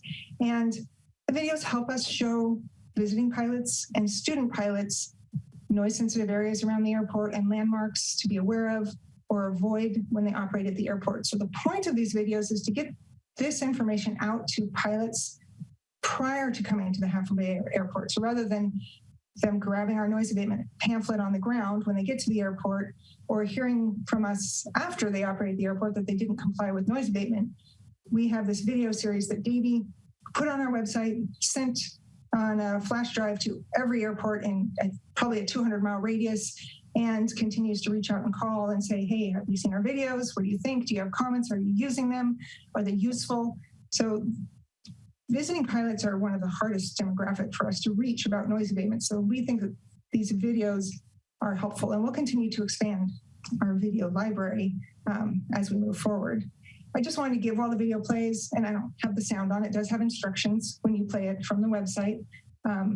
And it's one of our local pilots flying the plane and one of our local pilots narrating the video, and Davey worked with our video editor. We're very proud of these. But a few things about our noise program. Half Moon Bay and San Carlos airports are the only general aviation airports in the larger Bay Area that have a full-time employee dedicated to its noise program. That's really unusual, and we're very grateful for the board's support of our noise management program so that we can afford to have our full-time employee, Davey Howard, our airport communications specialist. And if you haven't spoken to Davey, I encourage you to reach out to him with questions, comments, concerns. He loves his job. You'll notice that as soon as you talk to him. He's very helpful, responsive, and he's a wonderful source of information. So his email and mine and Mike's will be at the end of the presentation. Feel free to reach out to any of us. For those not familiar with our noise abatement program, it includes many things, but some of the highlights are the noise abatement procedures, and those ask pilots to voluntarily avoid noise-sensitive areas. And there's a set of instructions for flying at the Half Moon Bay Airport. We have a noise information website, frequently asked questions, airport noise information, our video series, and the noise complaint form that Jerry mentioned. And we also have a phone hotline for those that don't want to submit complaints online, which is fine. We can take them by phone as well. I'm going to expand on what Jerry said and talk a little bit about traffic patterns, but generic traffic patterns. But the way the traffic patterns are flown are the same virtually at every airport. Just like drivers learn to stop at a stop sign when they see the red stop sign and the white line in the road, this is how pilots are trained, and this is how the FAA requires that they're flown. So when aircraft takes off and leaves the ground, they're on the upwind leg of the traffic pattern. And the FAA says that aircraft should continue on the upwind leg for at least 1/2 mile past the end of the runway and until they reach at least 300 feet below traffic pattern altitude. So I know that's a mouthful, but what that means is that aircraft are going to turn crosswind at different points over the ground because fast aircraft are going to reach 700 feet sooner. If it's windy, aircraft are going to climb better. So based on aircraft performance and power and weather conditions, aircraft reach that point of at least 1/2 mile past the end of the runway and at least 700 feet at Half Moon Bay at different points over the ground. So after taking off, flying upwind, reaching 700 feet and going at least 1/2 mile, aircraft turn crosswind, and then they turn again onto downwind. So when aircraft finalize that turn onto downwind, they should be at traffic pattern altitude, 1,000 feet at Half Moon Bay. So aircraft pilots are instructed to continue flying downwind until at least abeam the runway numbers. So looking on here, if you can see my cursor, these are the runway numbers. So the aircraft should maintain 1,000 feet until here, and then they can start descending for landing. So we often get comments that the aircraft wasn't at 1,000 feet, right? But the way that traffic patterns work is you're climbing, turning at 700, turning, you're at 1,000, then you start descending for landing again. So really, aircraft are only at 1,000 feet for about right here. And this is generic instructions, right? Because like I said, weather conditions, aircraft performance is going to vary this, just like things vary a little bit when you drive. The FAA also states that a pilot may vary the size of the traffic pattern depending on the aircraft's performance characteristics. That's right out of the FAA guidelines. And certainly if there's only one aircraft in the pattern and the aircraft can do it, pilots can fly a smaller pattern. But when there's 2, 3, 4, 5 aircraft in the pattern gets bigger. And that's when we get a lot of noise complaints, is when that traffic pattern grows because there's several aircraft flying at one time. This is just the point of this slide is just to show trend data and what we're looking at on our end, among other things, and Davey can certainly touch on that during question and answer. But this slide shows noise complaints. You may not be able to see the dates from all of 2018 through 2021 and then 2022 to date. So as you can see, 2018, 2019, not very many noise complaints. And this is historically the case at Half Moon Bay. On sunny weekends, we get noise complaints, but we don't get a lot in the past day in, day out. In 2018, looking back at our operations, and 2019 were much, much busier than 2020 and 2021. But if you see, this is where 2020 starts, and this is where it ends. We got a huge increase. This was our lowest number of operations in a year, probably in the history of the airport. So for several months, we had no flights. Then pilots started flying again, and we got noise complaints. So we noticed this, and we thought, okay, and we tried to put out messaging on Nextdoor that as flight operations resume, people may be impacted by noise. Well, that's a big impact because not only were people, everyone, all of us used to quiet on the coast, but also home working, right? Like I work from home 2 days a week now. A lot of my friends and family are home every day. And the impact was greater, even if the number of flights wasn't. And we noticed that. But then it died down. And then bam, October 2021, all heck broke loose, right? Everyone's mad and disturbed by noise. And so that at that point is when we started, what can we do? Looking at trends. So admittedly, a little behind the power curve, but we are committed to working with the community and doing what we can while still operating, of course, a safe and viable airport. So let me just go to the next slide. And this is just for informational purposes. I don't think it answers any questions, but to us, the trend is interesting of the noise complaint data.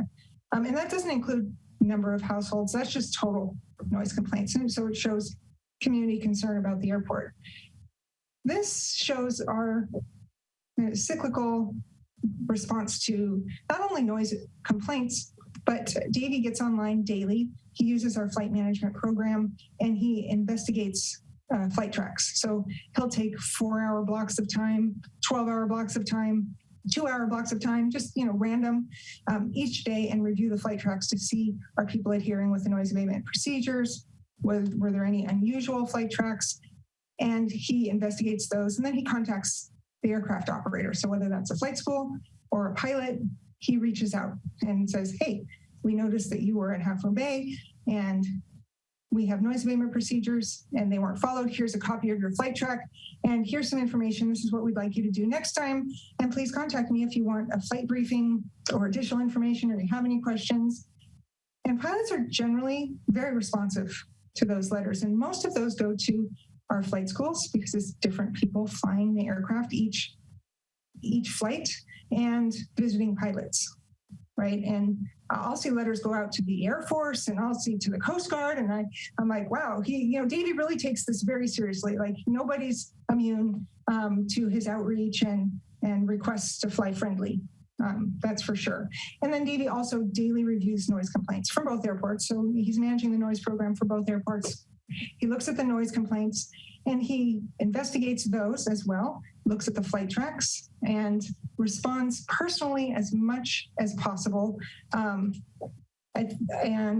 we encourage residents with noise complaints to file online using our web form or our phone hotline if you prefer, because our flight management program correlates noise complaints with specific flight tracks.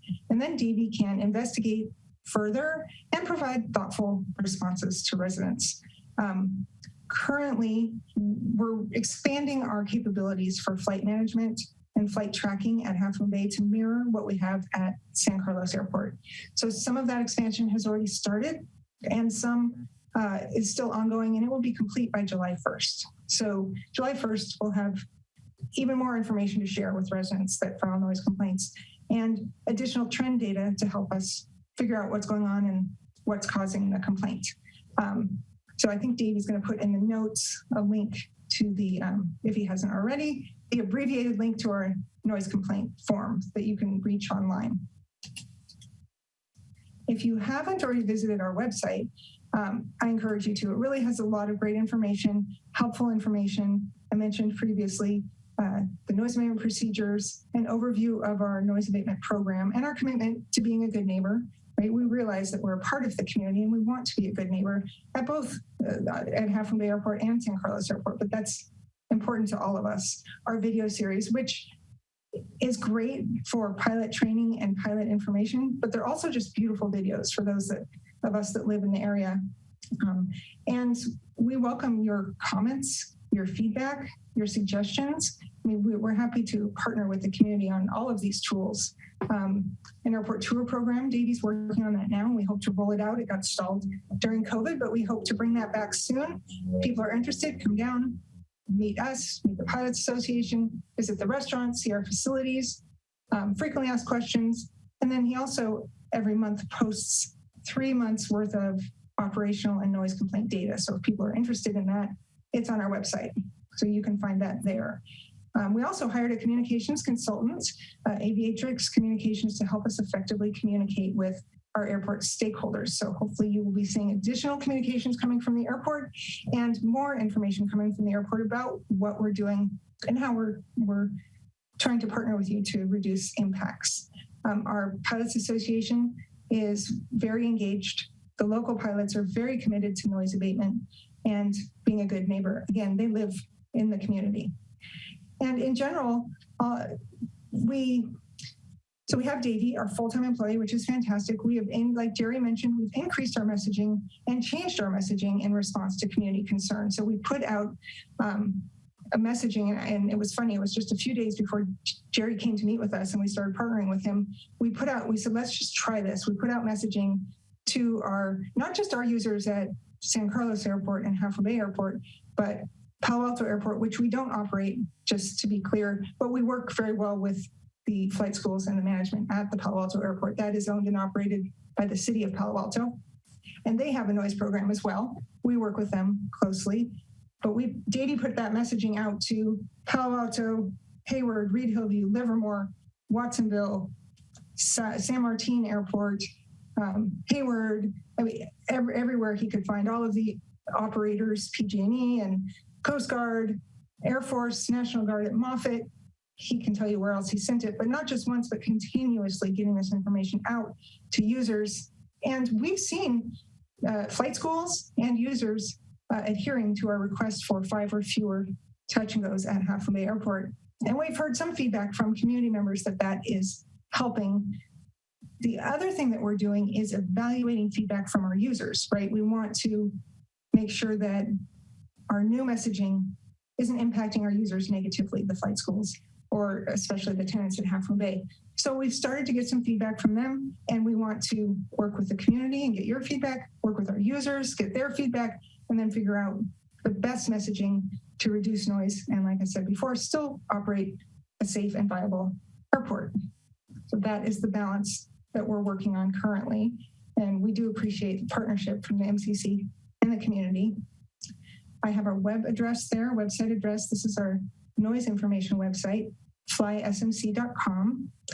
And my email, Mike Byrne, Assistant Airport Manager, his email, and Davey Howard, Airport Communications Specialist, his email. You can also reach any of us and all of us at airports@smc.org. Went blank. And so I think I'll stop there and we can answer questions from the MCC.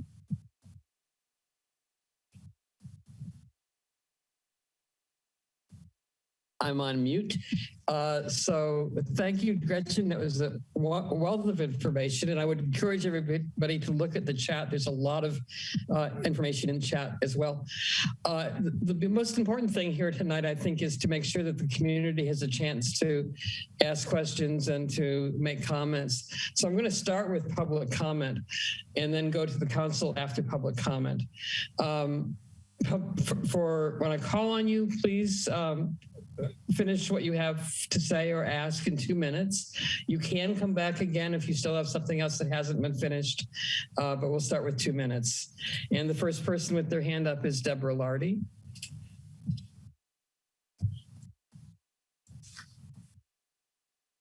Deborah? I think you're muted, Deborah.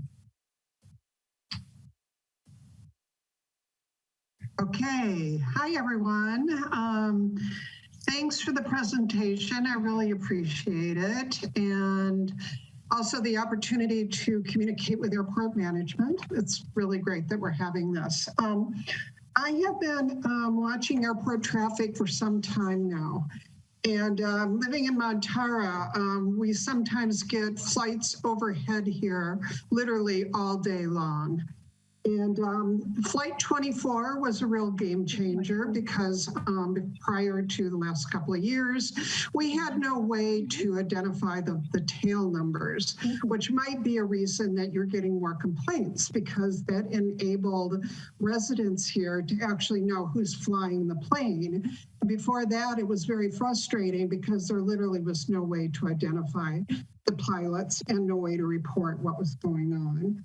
I have found that in Montara, we get repetitive flights that go over homes needlessly, and they're not all touch and go. These are planes that are approaching the airport. They're landing and departing. They're coming from all over, and they add up. There's dozens of them some days.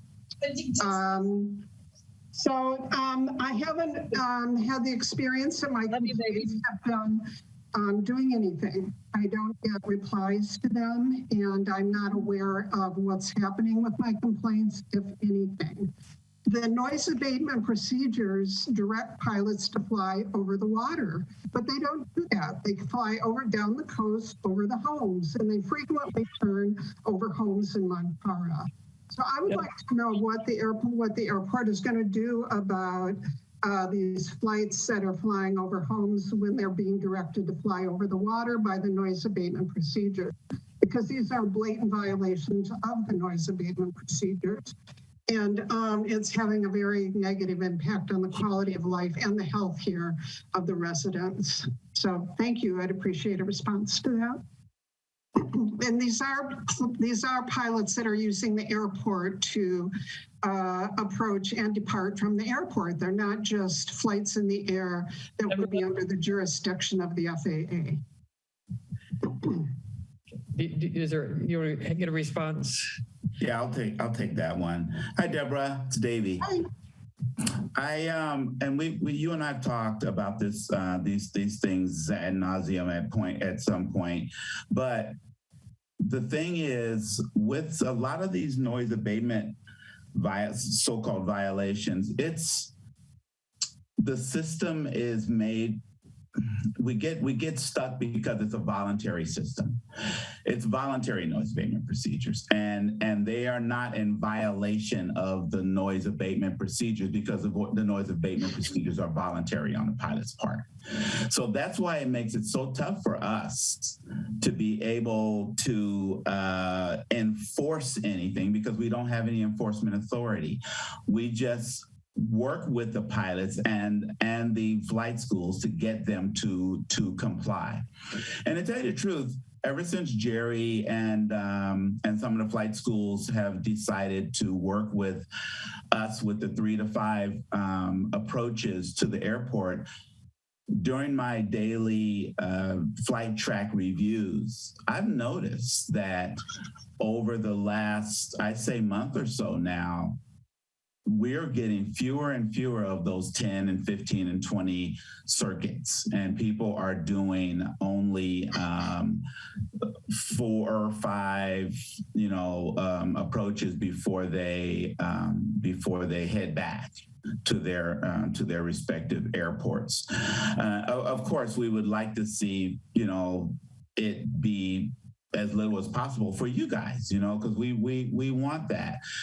We want you to be happy over there, and we want the pilots to be able to enjoy the airport also. But the noise abatement procedures are voluntary, and we can't penalize, we can't fine, we can't make them do it. But we do try and appeal to their sense of community. And for the most part, we're starting to see some results from that. And I'll add on to that, Davey. Just one other thing about Montara specifically is the FAA changed SFO's airspace in 2019, I believe. It could have been 18.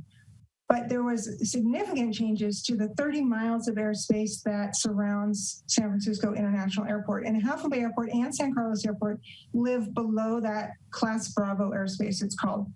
So it used to be prior to the change, and there was lots of public meetings and all of that prior to the change. Although one change near Half Moon Bay slipped past us, the airspace used to look like an upside down wedding cake. So 10 miles went down to the surface, and then 20 miles was above the surface, and then 30 miles. So like an upside down wedding cake. Well, they've changed the airspace, so it's not round anymore. It's based on GPS waypoints, and it's kind of like a upside down wedding cake that got smashed. That said, Montara used to be inside the 10-mile airspace that went all the way to the surface. So aircraft weren't allowed to fly over Montara. They had to go out over the coast. That was changed. Montara is no longer in the no-fly Class Bravo going to the surface airspace, and the FAA added a transition route that comes from the south and southeast, goes directly overhead Half Moon Bay, and then continues northwest directly over Montara. And we see that that's used quite a bit. On the aeronautical charts, it says fly at 3,500 or higher and talk to air traffic control. So air traffic control controls that, because there is air traffic control in the Bravo airspace. You can't fly in it without permission or without talking to air traffic control. But pilots can fly under it legally and trend on that VFR transition route. And now Montara has flights where you didn't before then. So that's another change that we have noticed. Those are at high altitudes though, correct? Well, no, they're usually at about, I would say, Davey can probably correct me, I'm going to say between 1,500 feet and 2,500 feet. But we can look into the altitudes for you for sure. Well, the flights that I'm seeing are at very low. And Deborah, and another thing with that, to expand on what Gretchen is saying right now, the FAA is very strict about airplanes flying through that area that she called the Class Bravo. They're very strict, and that's an area that from the moment you start learning how to fly, the FAA strikes fear into the hearts of pilots about being near, because I'm sure you guys know that we don't want little small planes flying anywhere near these big Chicago, LA, San Francisco type airports. So they keep them away. And with that being said, they get nervous when they start to get close. Even though they can fly up here, they tend to want down low just for that cushion. And so you guys are starting to see some overflights that are coming along that route going from south to north. So they'll get right to where Half Moon Bay is, and then they'll make that right turn right over the top of Montara at like 1,500 feet or so, and then they'll continue northbound. And those have nothing to do with operations at Half Moon Bay Airport. Those are just people that are traveling from, let's just say, Monterey up to Concord or something like that, and they just take that corridor and they do that. So things are changing on that coastal area. You guys are noticing it, and so are we.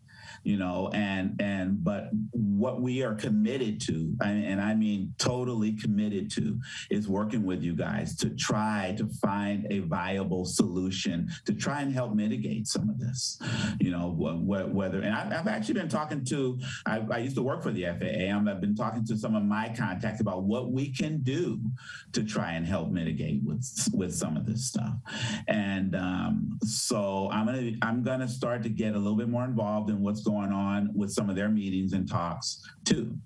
So, we spend a lot of time talking about this, and I know that one of the things that's been going on with Half Moon Bay is like everyone says, it's like, well, you guys haven't really been paying much attention to us. That's because we weren't getting a lot of complaints from over there.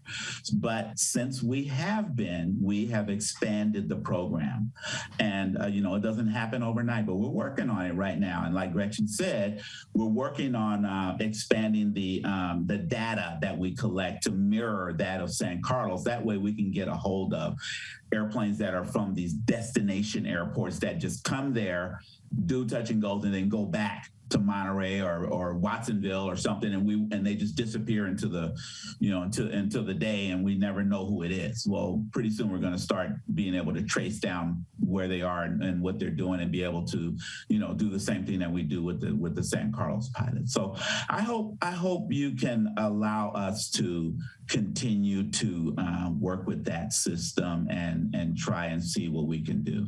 But what I would like for you to do, and we can talk offline later, you and I, is to notice that they're not doing 10 and 15 anymore. Because I have been working diligently to try to get these flight schools and these tenants to not do that. Okay, thank you. Just to let the council know, we'll come back to the council after public comment is finished. Next person up is Sid for 2 minutes, followed by Harold.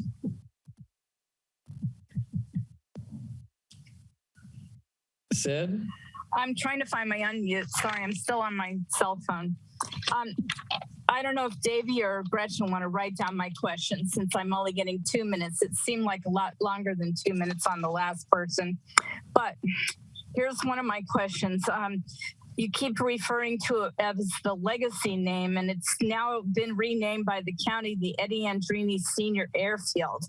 So is there a reason why you keep calling it Half Moon Bay Airport? It's not even in Half Moon Bay. That's one question.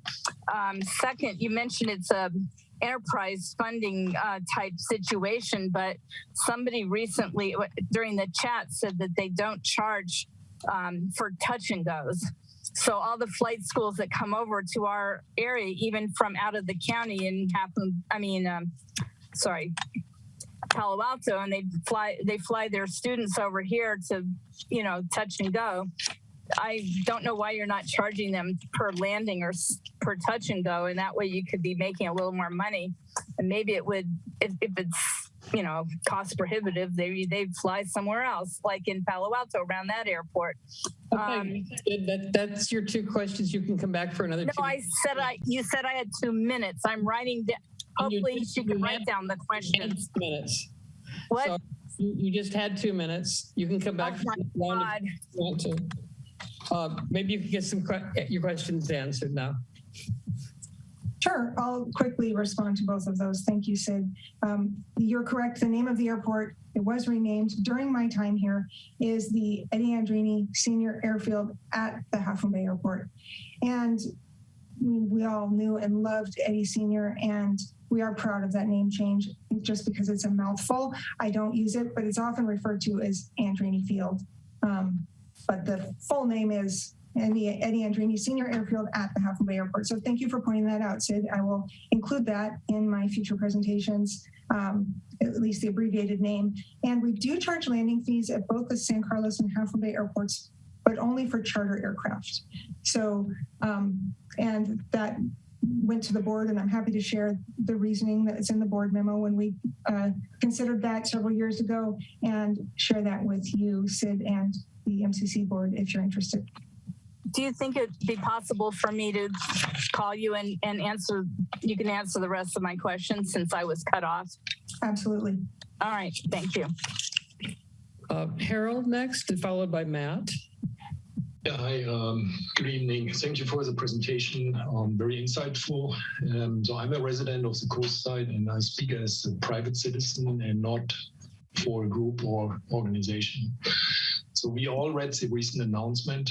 San Mateo County Airport's officials notified show organizers, the Green Machines, that a substantial portion of the airport field in the heart of the event's major attraction areas now is under cultivation, is being farmed, and therefore not available to the show.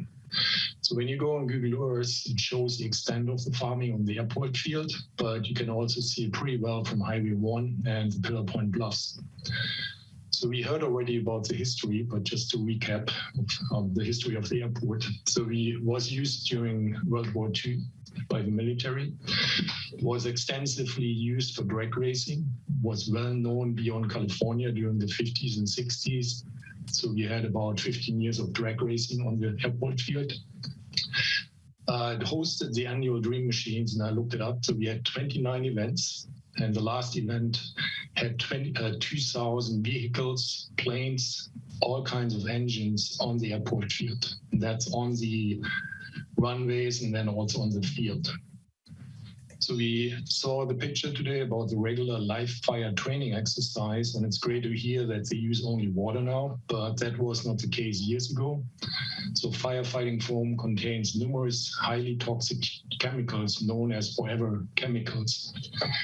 These chemicals do not break down quickly, and they stay in the ground for a long time. They are linked to a variety of chronic and disabling illness and conditions, especially cancer. So it was used for decades with many lawsuits, including coming from firefighters.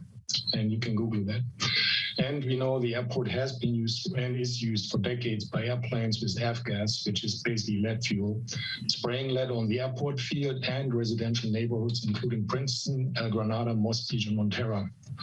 So my family, like many others in our community, buy produce at local farmers markets, local stores, we eat at local restaurants, and the idea to consume produce that has been farmed on a former military site and airport with this type of history is very concerning.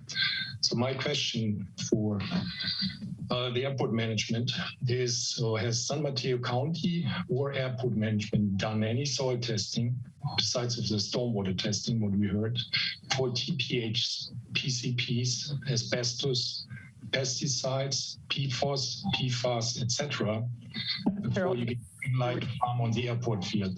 And are the test results available for the public for the areas that are getting farmed? Thank you.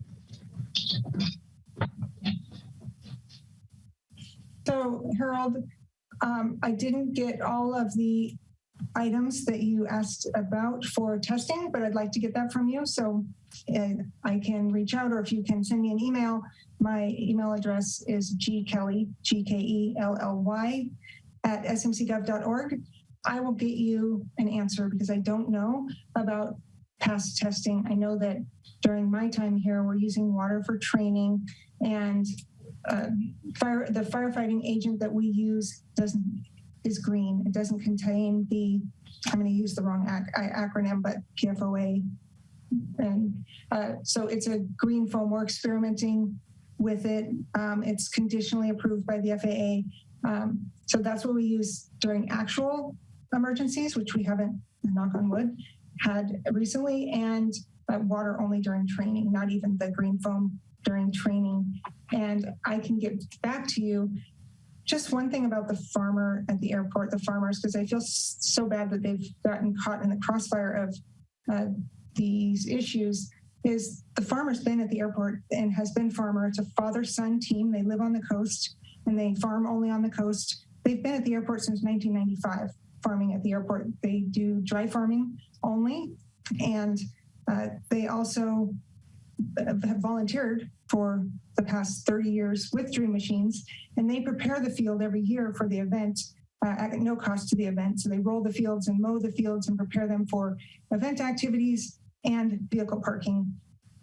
Dream Machines wasn't held in 2020 and 21, and the farmer does occasionally rotate fields with our permission, which happened for 3 acres of the area that Dream Machines uses.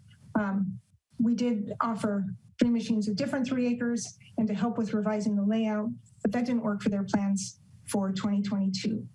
So we'll regroup and try again in the future. But I just wanted to speak to that a little bit because I feel like the farmers sort of unfairly gotten caught up in some of the airport noise and Dream Machines issues. But Harold, I'm happy to respond by email to your questions since I don't have that information now. Okay, Matt, then followed by Laszlo. Yeah, thanks so much for sharing and just for providing the community with that information. My quick question was I was just curious about the number of flights at the airport, and also just how much fuel is used. I was curious about the health impacts on especially the adjacent neighbors. I know you talked about water. I was also curious about air, and I know the food is being grown near that, and also the last comment mentioned soil.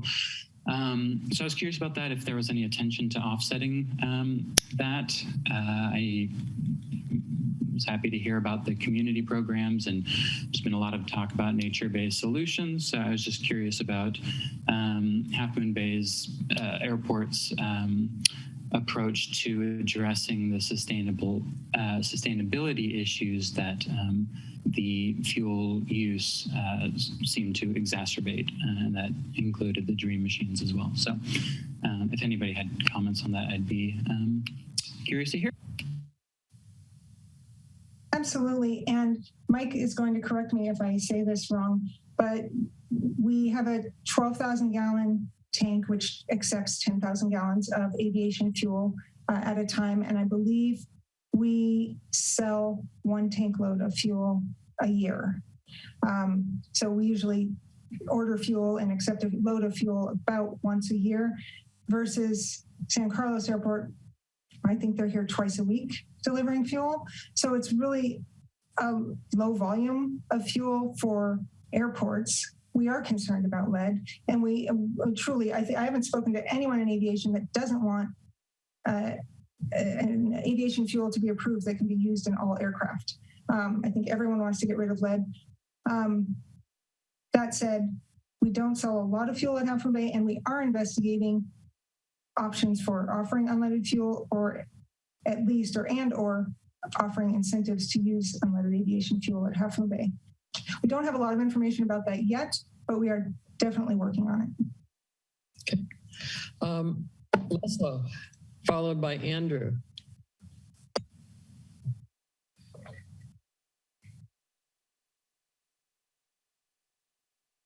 Can you hear me? Okay. Laszlo Veszprémi here. I'm 40-year residence near the airport, and I just wanted to express my appreciation and gratitude to Gretchen and Davey and the rest of the management for doing this pilot to reach out to the flight schools or the airports. And I'd like to attest to the fact that, yes, for the last month, the noise has been drastically reduced, and it just shows me that the voluntary measures work very nicely. And my hope is that you guys can somehow codify it and incorporate it in the future brochures and communications and note times that you're using to reach out to the pilots. Thanks again, Gretchen. Thank you. Jane. I have 2 questions. One of them is that, I'm not bothered by small airplane noise. I'm more bothered by the larger transports, and several of us joined the SFO roundtable. My first question is, do you work in conjunction regarding noise abatement with the SFO airport? And my second one is, I had a drone over my house about last month. I'm wondering if you monitor drones, because in the past I've had planes come fairly low over my house, and the drone kind of surprised me. So is there monitoring of drones in these airplane paths that go over the neighborhood? Thank you. I can take that one, Gretchen, if you like. Great. Yes. Yes, the drones, that's becoming a problem. The FAA has reached out to a lot of these drone companies, and one of the big drone companies is this one called DJI, and there's software built into their programs to not let them fly within anywhere near 5 miles, in a 5-mile radius of the airport without them getting specific permission to be able to do that. Now, Half Moon Bay is an exception to that because it's in an airspace called Class E airspace, where they don't. It doesn't have to. They have to get permission, but they can still fly them there. We don't control anything to do with drones, and the FAA is pulling their hair out about these drones because people are buying them and they're just flying them willy-nilly, and they're getting themselves in trouble with these things. And but there's litigation that's coming down, and there's rules and regulations that are coming down the pipes, and there's going to be penalties for people who are doing illegal things with the drones over these airports, and for your other or around these airports even. And for your other question about the roundtable, no, we don't participate in that San Francisco roundtable. That is a whole different ball of wax, so to speak, with the airliners and where they go and where they fly and the areas that they impact. That doesn't really include San Carlos or our small type of an airport. We can talk about it a little bit more, and any of you guys, please call me. This doesn't have to be the end of it until the next meeting like this. Call me at the office phone, and we can talk about any of this. I was the air traffic controller for 36 years. I understand the airspace around here. I understand a lot of these questions that you guys may have. So call me, and we can discuss this kind of thing anytime you guys want. Thank you. Okay. Andrew, I think I passed over you. Go ahead.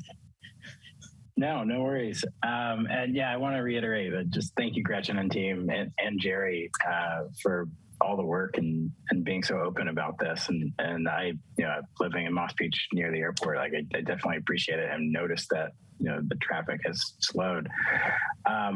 Gretchen, we've exchanged a couple of emails. We've talked a little bit on this call about farming, and my crop is much smaller. It's just 2 little girls, and I'm like very sensitive about lead poisoning. And so I didn't notice it in the presentation. Maybe I just missed it, about any updates on Reed Hillview and the FAA investigation, the avgas, and just really my question is like, how can I, as the average citizen, be more forward thinking and help make sure this isn't a big issue?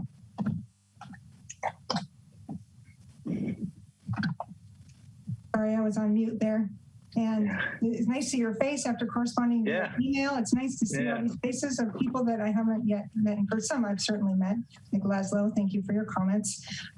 We're watching what's happening at Reed Hillview very closely, and several FAA representatives from Washington, D.C. were here on Monday morning. Actually, they came by San Carlos Airport on their way to Reed Hillview Airport specifically to talk to us about what's going on at Reed Hillview. So I don't have a lot of answers because it's still being investigated. The FAA is still negotiating with Santa Clara County. Certainly, I think the opinion was that Santa Clara County is overreaching, and other airports and other counties were reluctant to get on board until we had more information, right? We want to know, are we going to lose our grant funding? Could Public Works lose all of our Department of Transportation funding if we just do what Reed Hillview is doing? Nobody knows the answer to that yet, but there is a website, and perhaps we can link to it on our website. It's a Santa Clara County Roads and Airports Department website, and it posts all of the correspondence on this issue. So you can see what's going on, what the FAA is saying, what the county is saying, what the EPA is saying, kind of what's happening. But right now, we're just waiting and watching to see, because we expect some regulations to come out of it. Awesome. Thank you. Absolutely. Thanks for your question. I wanted to clarify quickly about the roundtable. Supervisor Pine does participate in the roundtable, and also we partner with people that do participate, like our San Carlos Pilots Association participates in the roundtable, and so a lot of the associations that are associated with our airport also do participate in the San Francisco roundtable. And what I was referring to is the fact that, like, I don't go to those roundtables, but we do partner with a lot of the community that does. And Supervisor Pine is big with that, with the roundtable there. Okay, thank you. I don't see any more hands from the public. We'll close public comment and go to comments and questions from the council. If you could keep them fairly brief too, we can get everybody in. I'm going to call on people in alphabetical order by their first name, which means Dan goes first. Okay. I'm fortunate to be living on the descent side, so I'm not hearing the airplanes with the full throttle. Having said that, I would be concerned, you know, on the ascent side. Thank you guys for taking action and reaching out to these flight clubs. One thing that hasn't been discussed tonight, and I'm curious to Jerry's and anybody else, the biggest concern I have really are these helicopters flying extremely low and just circling over our neighborhoods. It doesn't happen that often, but when it does, it's horrible. I mean, it's not once or twice. They have, circled above my house, very low, and these are extremely loud, and the windows are vibrating from the air pressure impact. What can yes, it's probably the Coast Guard, not always, but probably mostly. So that would be something, I don't know if the Half Moon Bay Airport can, anybody can reach out to them and just, ask them to voluntarily, please don't fly so low above. The thing is it really doesn't make any sense at all what they have been doing. I can clearly understand if there was some kind of search and rescue over the waters. This is not over the waters. This is over the neighborhoods and extremely low. And let me tell you, it is really distracting. I'm not happy with it at all. But other times, non-Coast Guard helicopters have done the same. Flew very low. And so what can you do, Gretchen or Davey, about, trying to kind of address this issue? I can take that one, Gretchen. Okay, so Dan, and what you're saying is exactly true. And I'll try to be brief here, but again, you can call me at work and we can talk about it ad nauseum as much as you want. But briefly, there used to be down at Point Mugu, they would spread out the Coast Guard helicopters between Point Mugu and San Francisco Station. The Point Mugu helicopters would go down and do the Southern California rescue or whatever they need to do, and ours up here in San Francisco would go north, and they would meet each other halfway down the coast. Point Mugu has closed down, and now all of them are up at San Francisco. So all of the California Coast Guard pilots, other than the ones all the way down in San Diego, are at San Francisco now. So there's a lot of brand new pilots. There's a lot of training. Now, I used to be an air traffic controller at San Francisco up in the tower. Those guys always like to do training, but they can't do it there because there's just too much traffic. So what they'll do with these new young ensigns and lieutenants that are just learning how to fly these helicopters is, where would you go, Dan? I mean, if you were learning how to fly a helicopter and you needed some open space at an airport where there wasn't any trees and all that stuff, you go to Half Moon Bay, right? So they go over there. There's a procedure that helicopters need to do when they practice called the auto rotation, and it's a practice maneuver when their engine goes out, and they can just kind of glide down using the helicopter rotor blades to just sort of windmill themselves down. And they like to practice those auto rotations in an area where there's not much traffic. So that's why they go there. And the other helicopters that will practice those kind of things over there too. Now, with that being said, Lately, I have gotten in touch with personally, not just sending an email. I have talked to somebody at every single helicopter flying facility and organization in the Bay Area, every one of them. And I have talked to them, sent them all of our procedures, and have either had or set up an appointment with their chief pilot about just what you're talking about, okay? I just talked to last week the commander of the Coast Guard, and I told him exactly that. Please don't fly over the homes when you're practicing that. Go onto the airport and go to the south end or someplace on the airport that's not over homes and practice these things. But don't get on over these homes and make these circles and go down. Now, of course, like you said, when they're doing a mission, they need to be out there and they need to do what they need to do. But when they're just practicing, they're just like any other airplane. Like Gretchen said, I don't discriminate when it comes to these helicopters and all of these places, even if they're the whole Coast Guard. If you're just practicing, you need to not be such of a disturbance to our neighbors. And that is a big thing that we're working on right now with them, the PG&E, the life flight helicopters, all of them. And I have been personally in touch with all of their chief pilots, and we are trying to get that slowed down and mitigated. But keep in mind that there's a lot of new, young, 19, 20, 21-year-old helicopter pilots that they need to practice, but I'm just trying to get it in their head. Don't fly over our homes over here in Half Moon Bay, in the Half Moon Bay region. I say Half Moon Bay generically, right? That whole region over there, El Granada, all of it.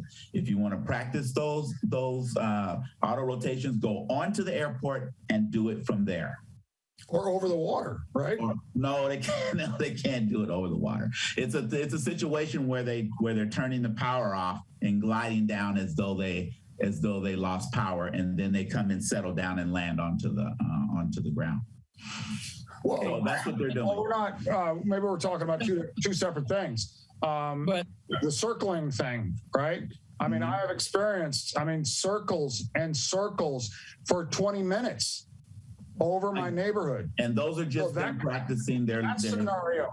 That scenario could be, that scenario could be over. And that one, I'm telling, because helicopters can fly a tighter pattern than airplanes can. They can clearly stay away from the homes. It's much easier. And I am in direct communication with their commander about just that. Okay, thank you. And I'll get a hold of him next week just to reiterate. Thank you very much, Davey. Okay. Thanks. Move on to Dave, and then after him, Greg. Nothing for me. Greg?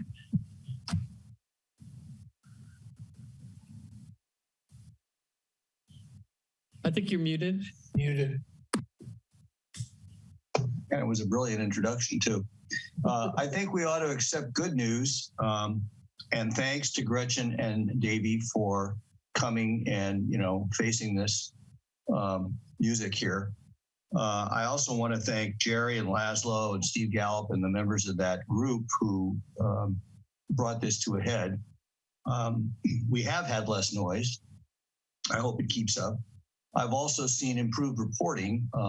In the fourth quarter last year, they started listing noise complaints from our area. They hadn't previously reported it. I have some suggestions for further improvements.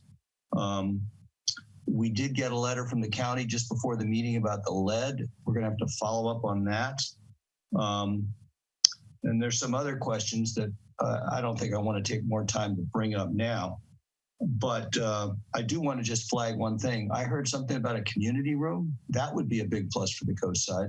Now, that's a win. If you turn that into something, you're going to have fans here.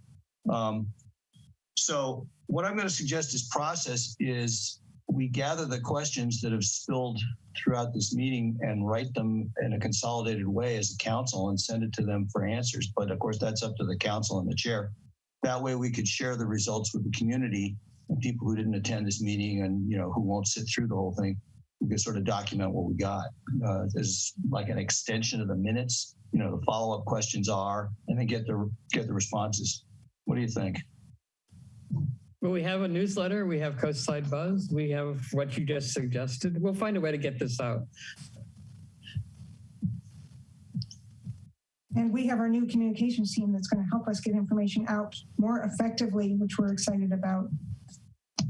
And this is not the last time we're ever going to talk either. Okay. Jill.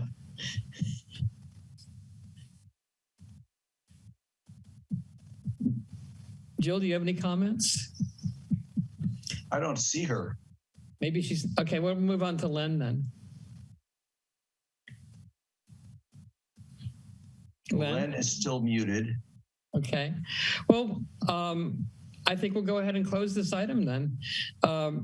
Thank you so much to Jerry, to Gretchen, to Davey, and to everybody else who came and talked. This is really a good start on a new dialogue, and hopefully this will not be the end of it.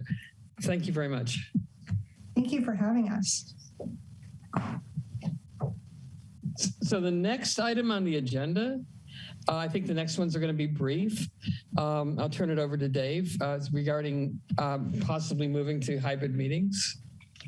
Yeah, this is sort of an old refrain from me by now, but and who knows, now that it looks like there's a slight rise, but I do think it's time to get back to at least people who are willing to be in the room on. We have the equipment. We've discussed this a few times. Conceptually, people were okay with it happening as long as they didn't have to be the ones in person in a lot of cases. So I'm willing to be the one in person to begin with. And I will coordinate that with Delia or her staff at GCSD. Interestingly enough, I attended the Planning Commission meeting this morning, as Lisa mentioned, more about that later. But at the very end of the meeting, Tim Fox spoke up and said that the county council's office is preparing for the governor to end the state of emergency, which means that the permission for all remote meetings goes away, and or supervisor were done in the past and might continue to do. But if the Board of Supervisors goes along with the governor, either right away or within a month or two, then we will not be able to have these remote meetings. Tim Fox did also say there are more bills in the Assembly right now, or the legislature, I'm sorry, I don't really know if it was the Assembly or the Senate, to allow continued hybrid meetings. And certainly that was discussed during the emergency laws that they passed last year. So hybrid meetings might be allowed, but if they don't go through, then we're back to the old Brown Act rules of everybody has to be in one place, or anybody who's remote has to be and have a member to attend at that location. So that's not from me, that's from Tim Fox, and it's just sort of a heads up that things might be changing. So that's pretty much what I've got. PCTV has said they are willing to bring in some of their equipment to facilitate this. And they have been doing hybrid meetings with some of the other boards. The other thing that Tim Fox said is that the Board of Supervisors is working on starting hybrid meetings. And that came up in the context of the Planning Commission because they meet in the supervisor chambers. And so they might benefit from whatever the Board of Supervisors does. Tim seemed to think equipment was going to be a little more complicated than ours, but we're a lower attendance group than the board, so I don't think that's going to be an issue. So that's the long-winded part. So what I would like is a motion from the council or a motion and a vote to approve from the council to go ahead with hybrid meetings. And whoever makes the motion can pick the date. I would suggest the beginning of May, the first meeting in May myself. Are there any questions? Yeah, I have a question, Dave. You said some other boards locally. Which boards are you aware are now operating with a hybrid meeting? The Jefferson Union School District was the first one I'm aware of.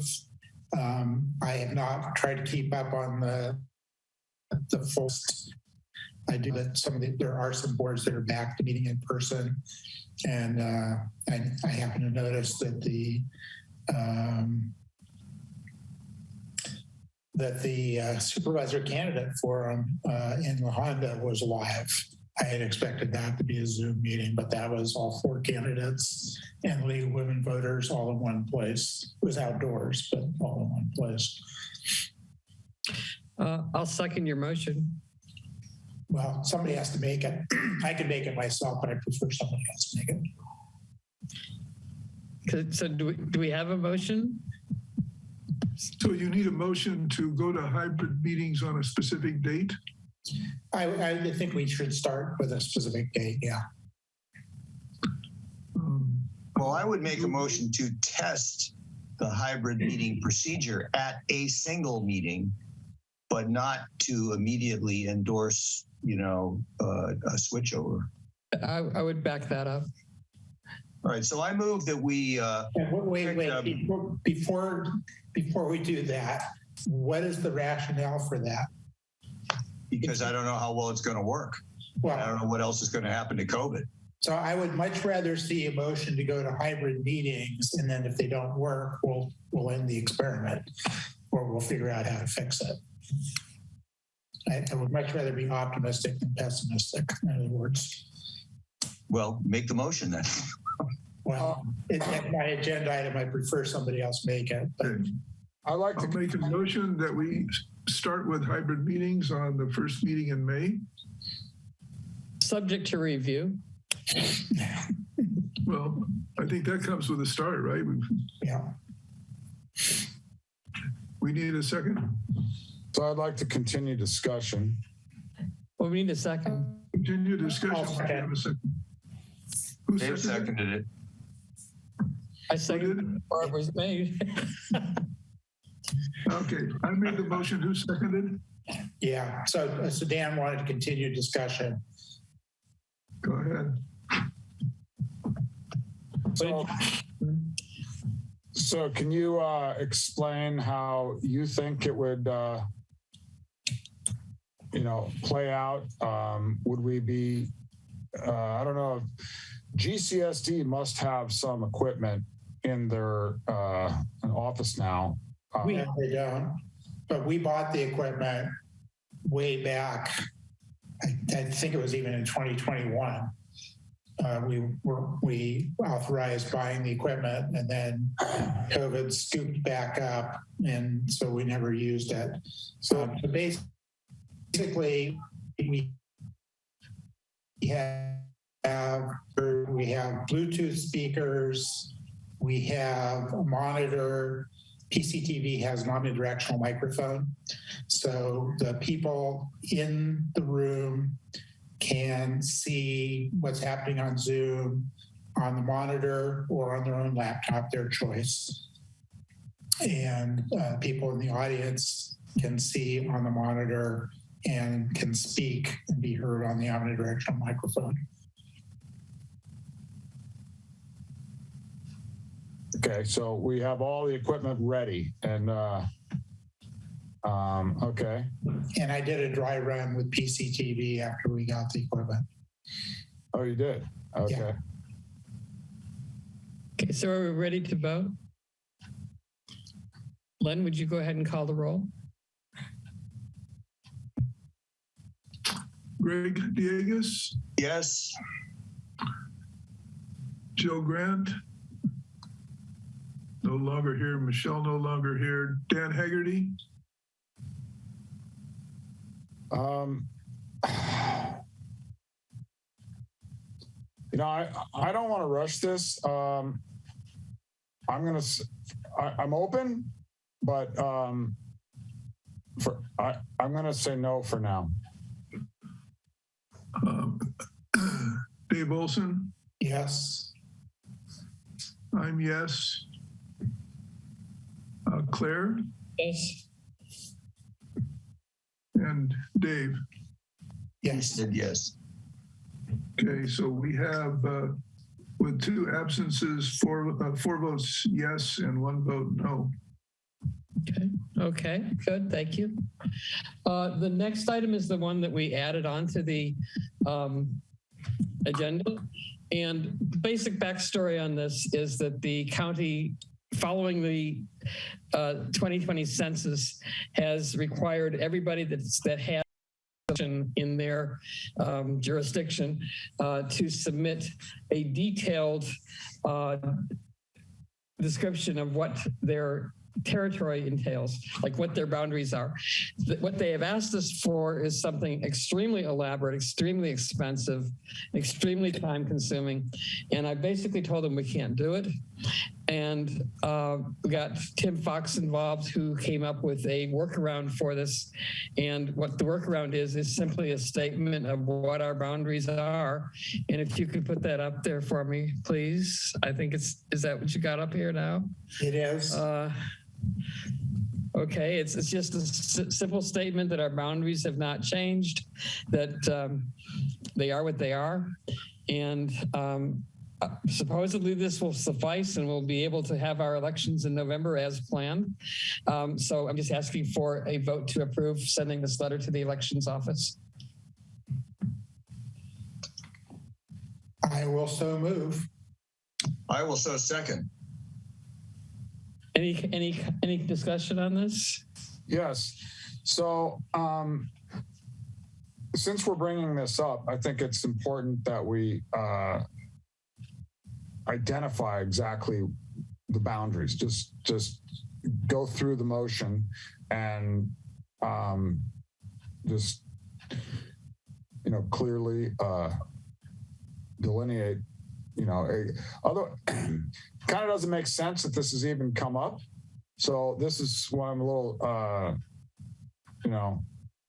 just identify what, number one, what is the boundary, and why is this come up?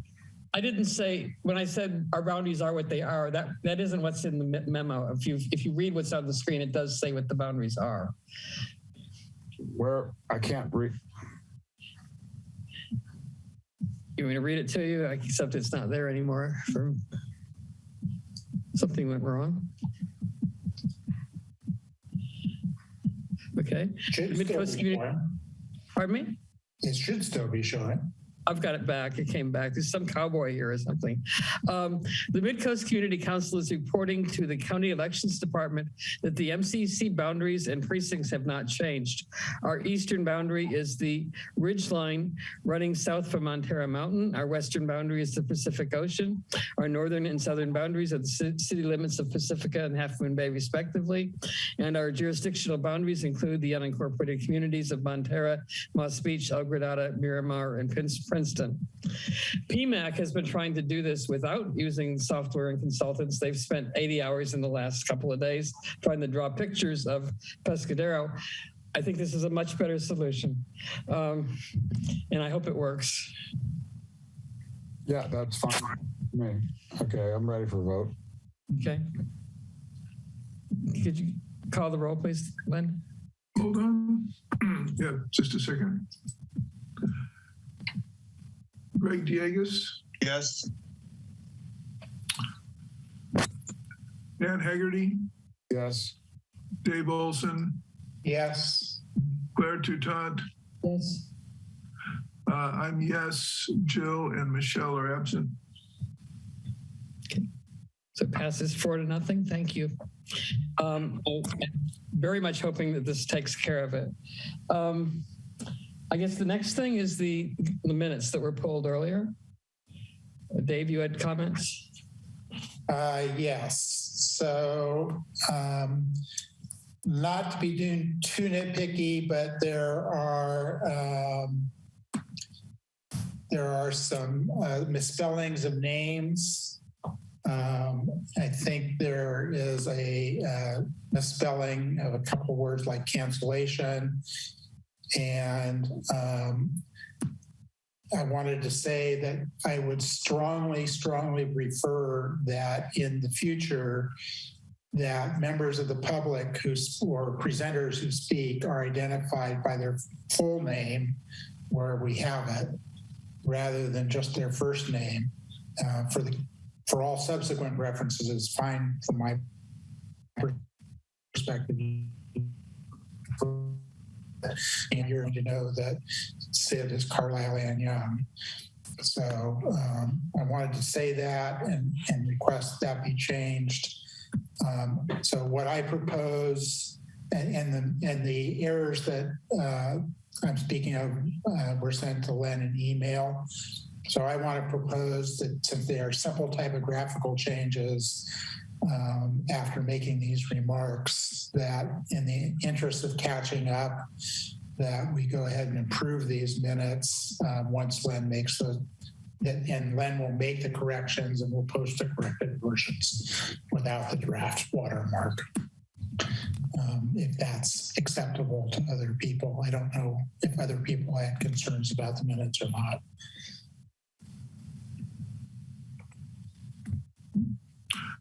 I may send you an email as well, Len, with some other. I have to look at Dave's, but I have some others to suggest. So as long as they're in line with what Dave has discussed, that is straightforward and corrected, and to take the corrections and do it, as well as follow his guidelines for identification of people, then we can work with that. Yeah, and I wouldn't correct any of the people's, last names in these minutes. Just I request that going forward. Okay. But just fix the misspellings. Could I just comment that I find this a useful enhancement to have the video links in the minutes for anybody who wants to see the discussion? It's very trivially easy. I thought that was a nice touch. I will say that I found it incredibly disruptive to read it with the links in there, but I may be an old fogey. You could skip right past them. I assume they're only a single word to skip. Well, they were highlighted. That was the problem. ADHD is a tough thing.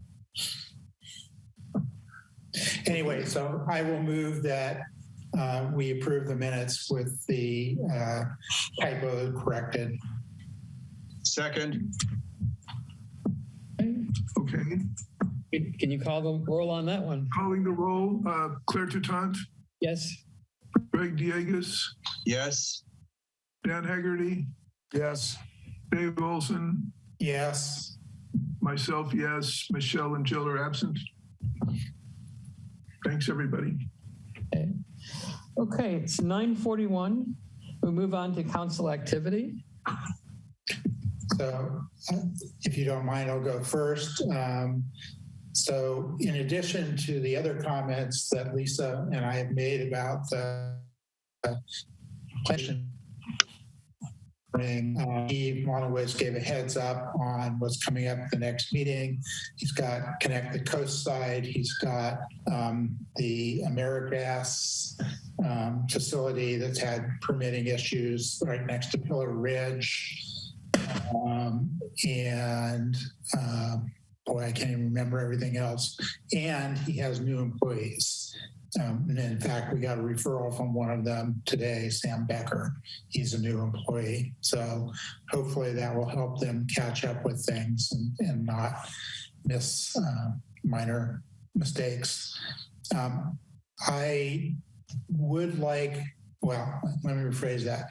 I will, at least as a private citizen, comment on the AmeriGas stuff once the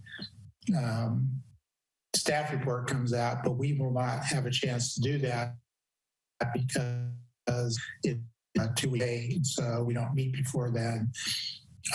I would like permission to dig up the appropriate MCC letters that we have sent in the past and send them to the planner so that the comments we have made in the past about the narrow pass issue get in before the Planning Commission. We can't vote on it because that's not an agenda item, but if somebody really objects to that, speak up now and I'll do it as a private citizen. It seems to me that if the council has gone on record with an opinion, that it's fair game to tell people. That's what I figured.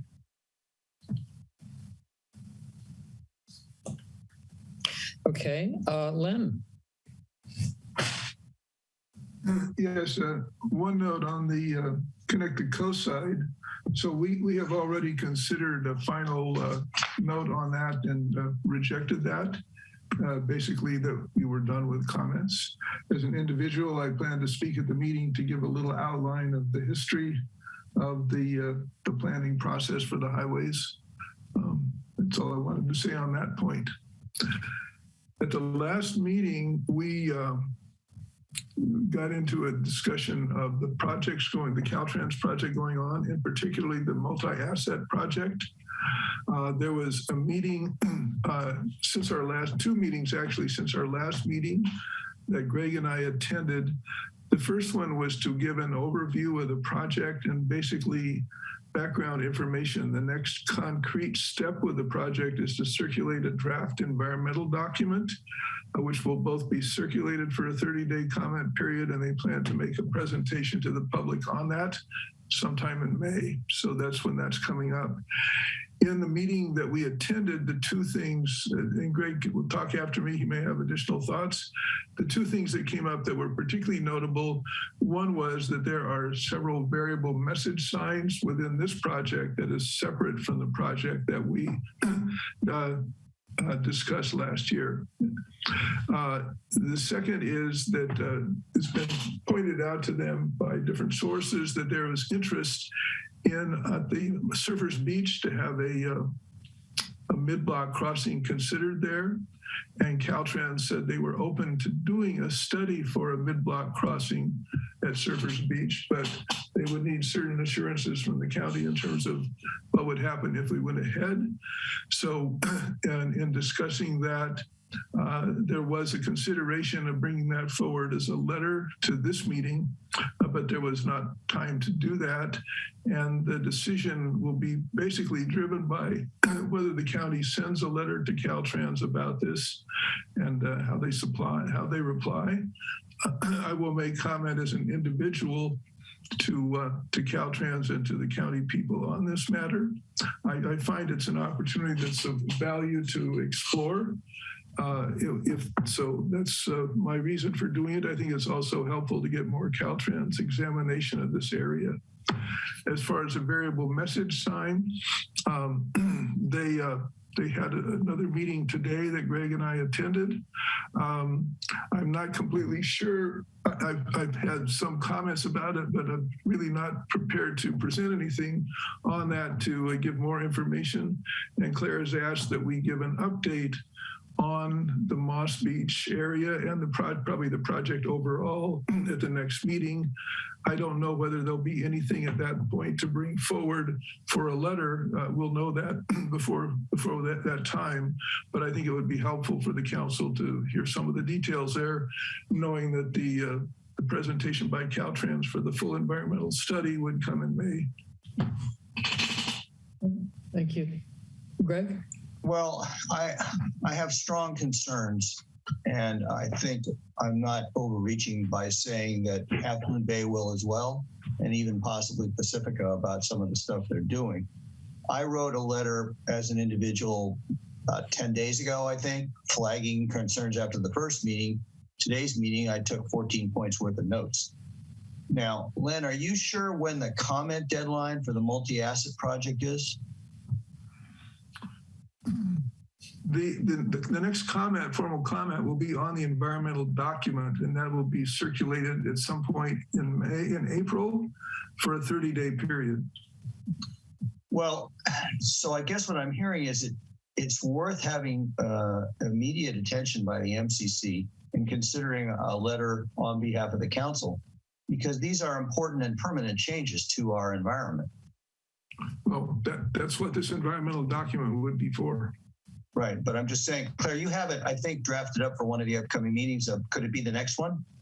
Probably not. But I have, what I have right now in terms of highway stuff is, and I guess some of this changed, is the Midcoast, the mid-block crossing issue. And the entire first meeting in May is about highway issues. It doesn't sound like that would be too late. This hasn't come out yet. Yeah, the document isn't available yet, so. Okay, well, they were very eager to get our comments is all I will say. And the way they handled the meeting, well, I don't want to say anything more. Let's just say we better get it. This is council activities. If you were in a meeting and they raised issues of big concern, this is absolutely where you should be talking about them. All right. Well, my concern is that they're piecemealing the environmental impact, especially the variable message signs, by only presenting part of the story. And they are combining an increase in scope on that. And they're doing things that I think several people here will not like. And they're missing commenting on other things. Now, the stuff they're not including, which is more important to us, may be in other projects, okay? And so I would like to see an integrated discussion of the Caltrans related Highway 1 issues. You've got the May 11th meeting. You can have the whole thing. That's what that meeting was intended for, Greg. All right, fine. Well, then that will do. But I'll be writing a letter tomorrow, I hope, assessing the concerns. I recommend that we leave it open since we're going to be discussing the Surfers Beach crossings. I think we should leave a portion of that open for just the same topic. And I think that this is, I agree with Greg, that this is of great concern, and it certainly feels to me like this is getting kind of pushed through fast, especially since there's been years of community output or community outreach and community input regards to this, and then all of a sudden everything in the past seems to be forgotten, like it never happened. And so yes, I think the community will be extremely concerned, and I think that the community should have every opportunity and nothing be rushed and nothing wait till the last minute. So I'm going to request that we leave some of it open in the May or the April 27th meeting for discussion as well, because we're going to need more than we're going to need a lot of time to talk about this stuff. So can I ask a question related to that, Greg? Are you saying that what they showed at the meeting today is different than what they previously published? Depends on what you mean by published. Okay. But what I saw today was the combination of the two projects laid out in part.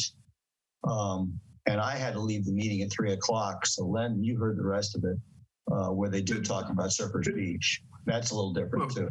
I think what if I understand what you're asking about, Dave, would be more to the point of where they brought up two projects. One was the variable message project, which we dealt with last year. And that's in effect is sitting closed there from a public comment standpoint, and they got a lot of negative comment on it. So I'm not completely sure where they put that. This particular project had variable message signs as well. And so Greg and I both raised the issue of concern about that. There was a meeting today to try to put them both in perspectives. I could not really understand where they were trying to go in terms of an overall objective on that particular point. And that's why I don't have more to say about it yet. Well, but other than that, this is the project that's been announced. Things have been published on it for over a year. And now what they're heading to is the circulation of the draft environmental document. And with the exception of the mid-block crossing at Surfers Beach and the environmental, the message signs, it's fairly straightforward within the concept of what they're trying to do, but it's important that we review and understand it. Well, I mean, I could comment. Tell me if this sounds familiar to you. The county hosts a presentation, talks for the first 45 minutes, and gives 15 minutes for feedback. And it includes only the MCC attendees, as far as I can tell. They're hosting separate meetings for Half Moon Bay and Pacifica. Does that ring a bell? Does that sound like the approach they followed on any other project recently? You may remember?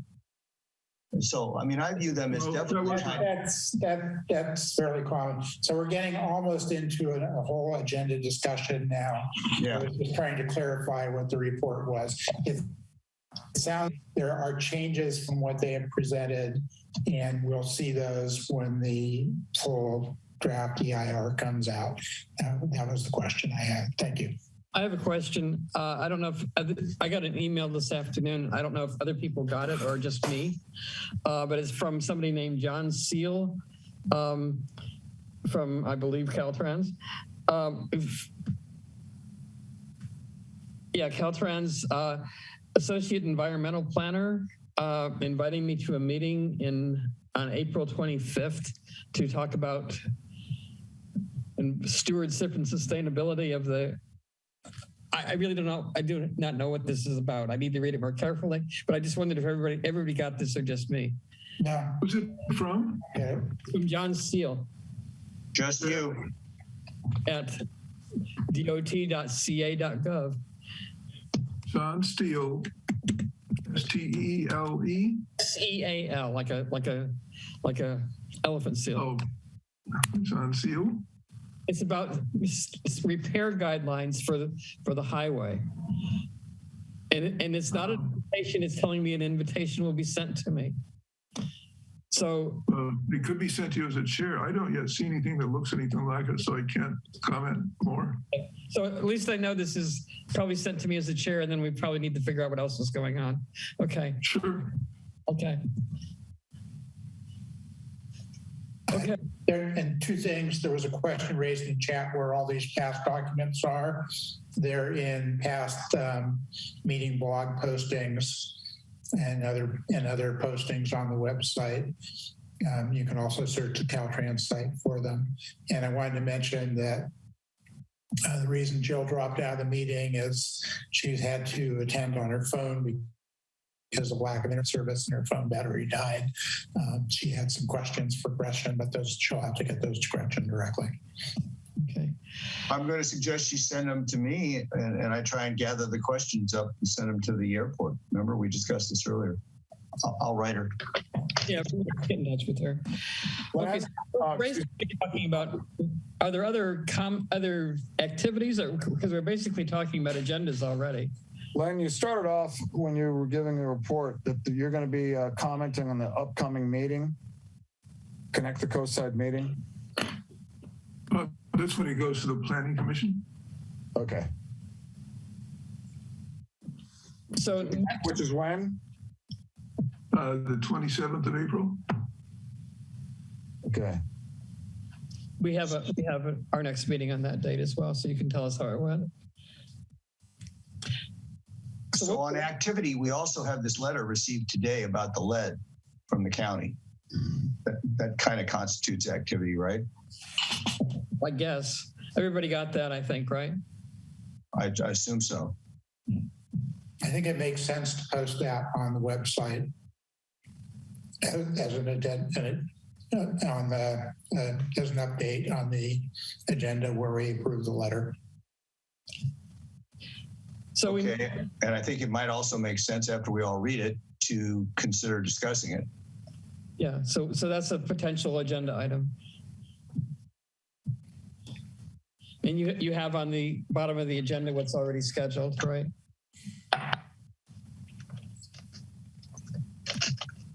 Yeah.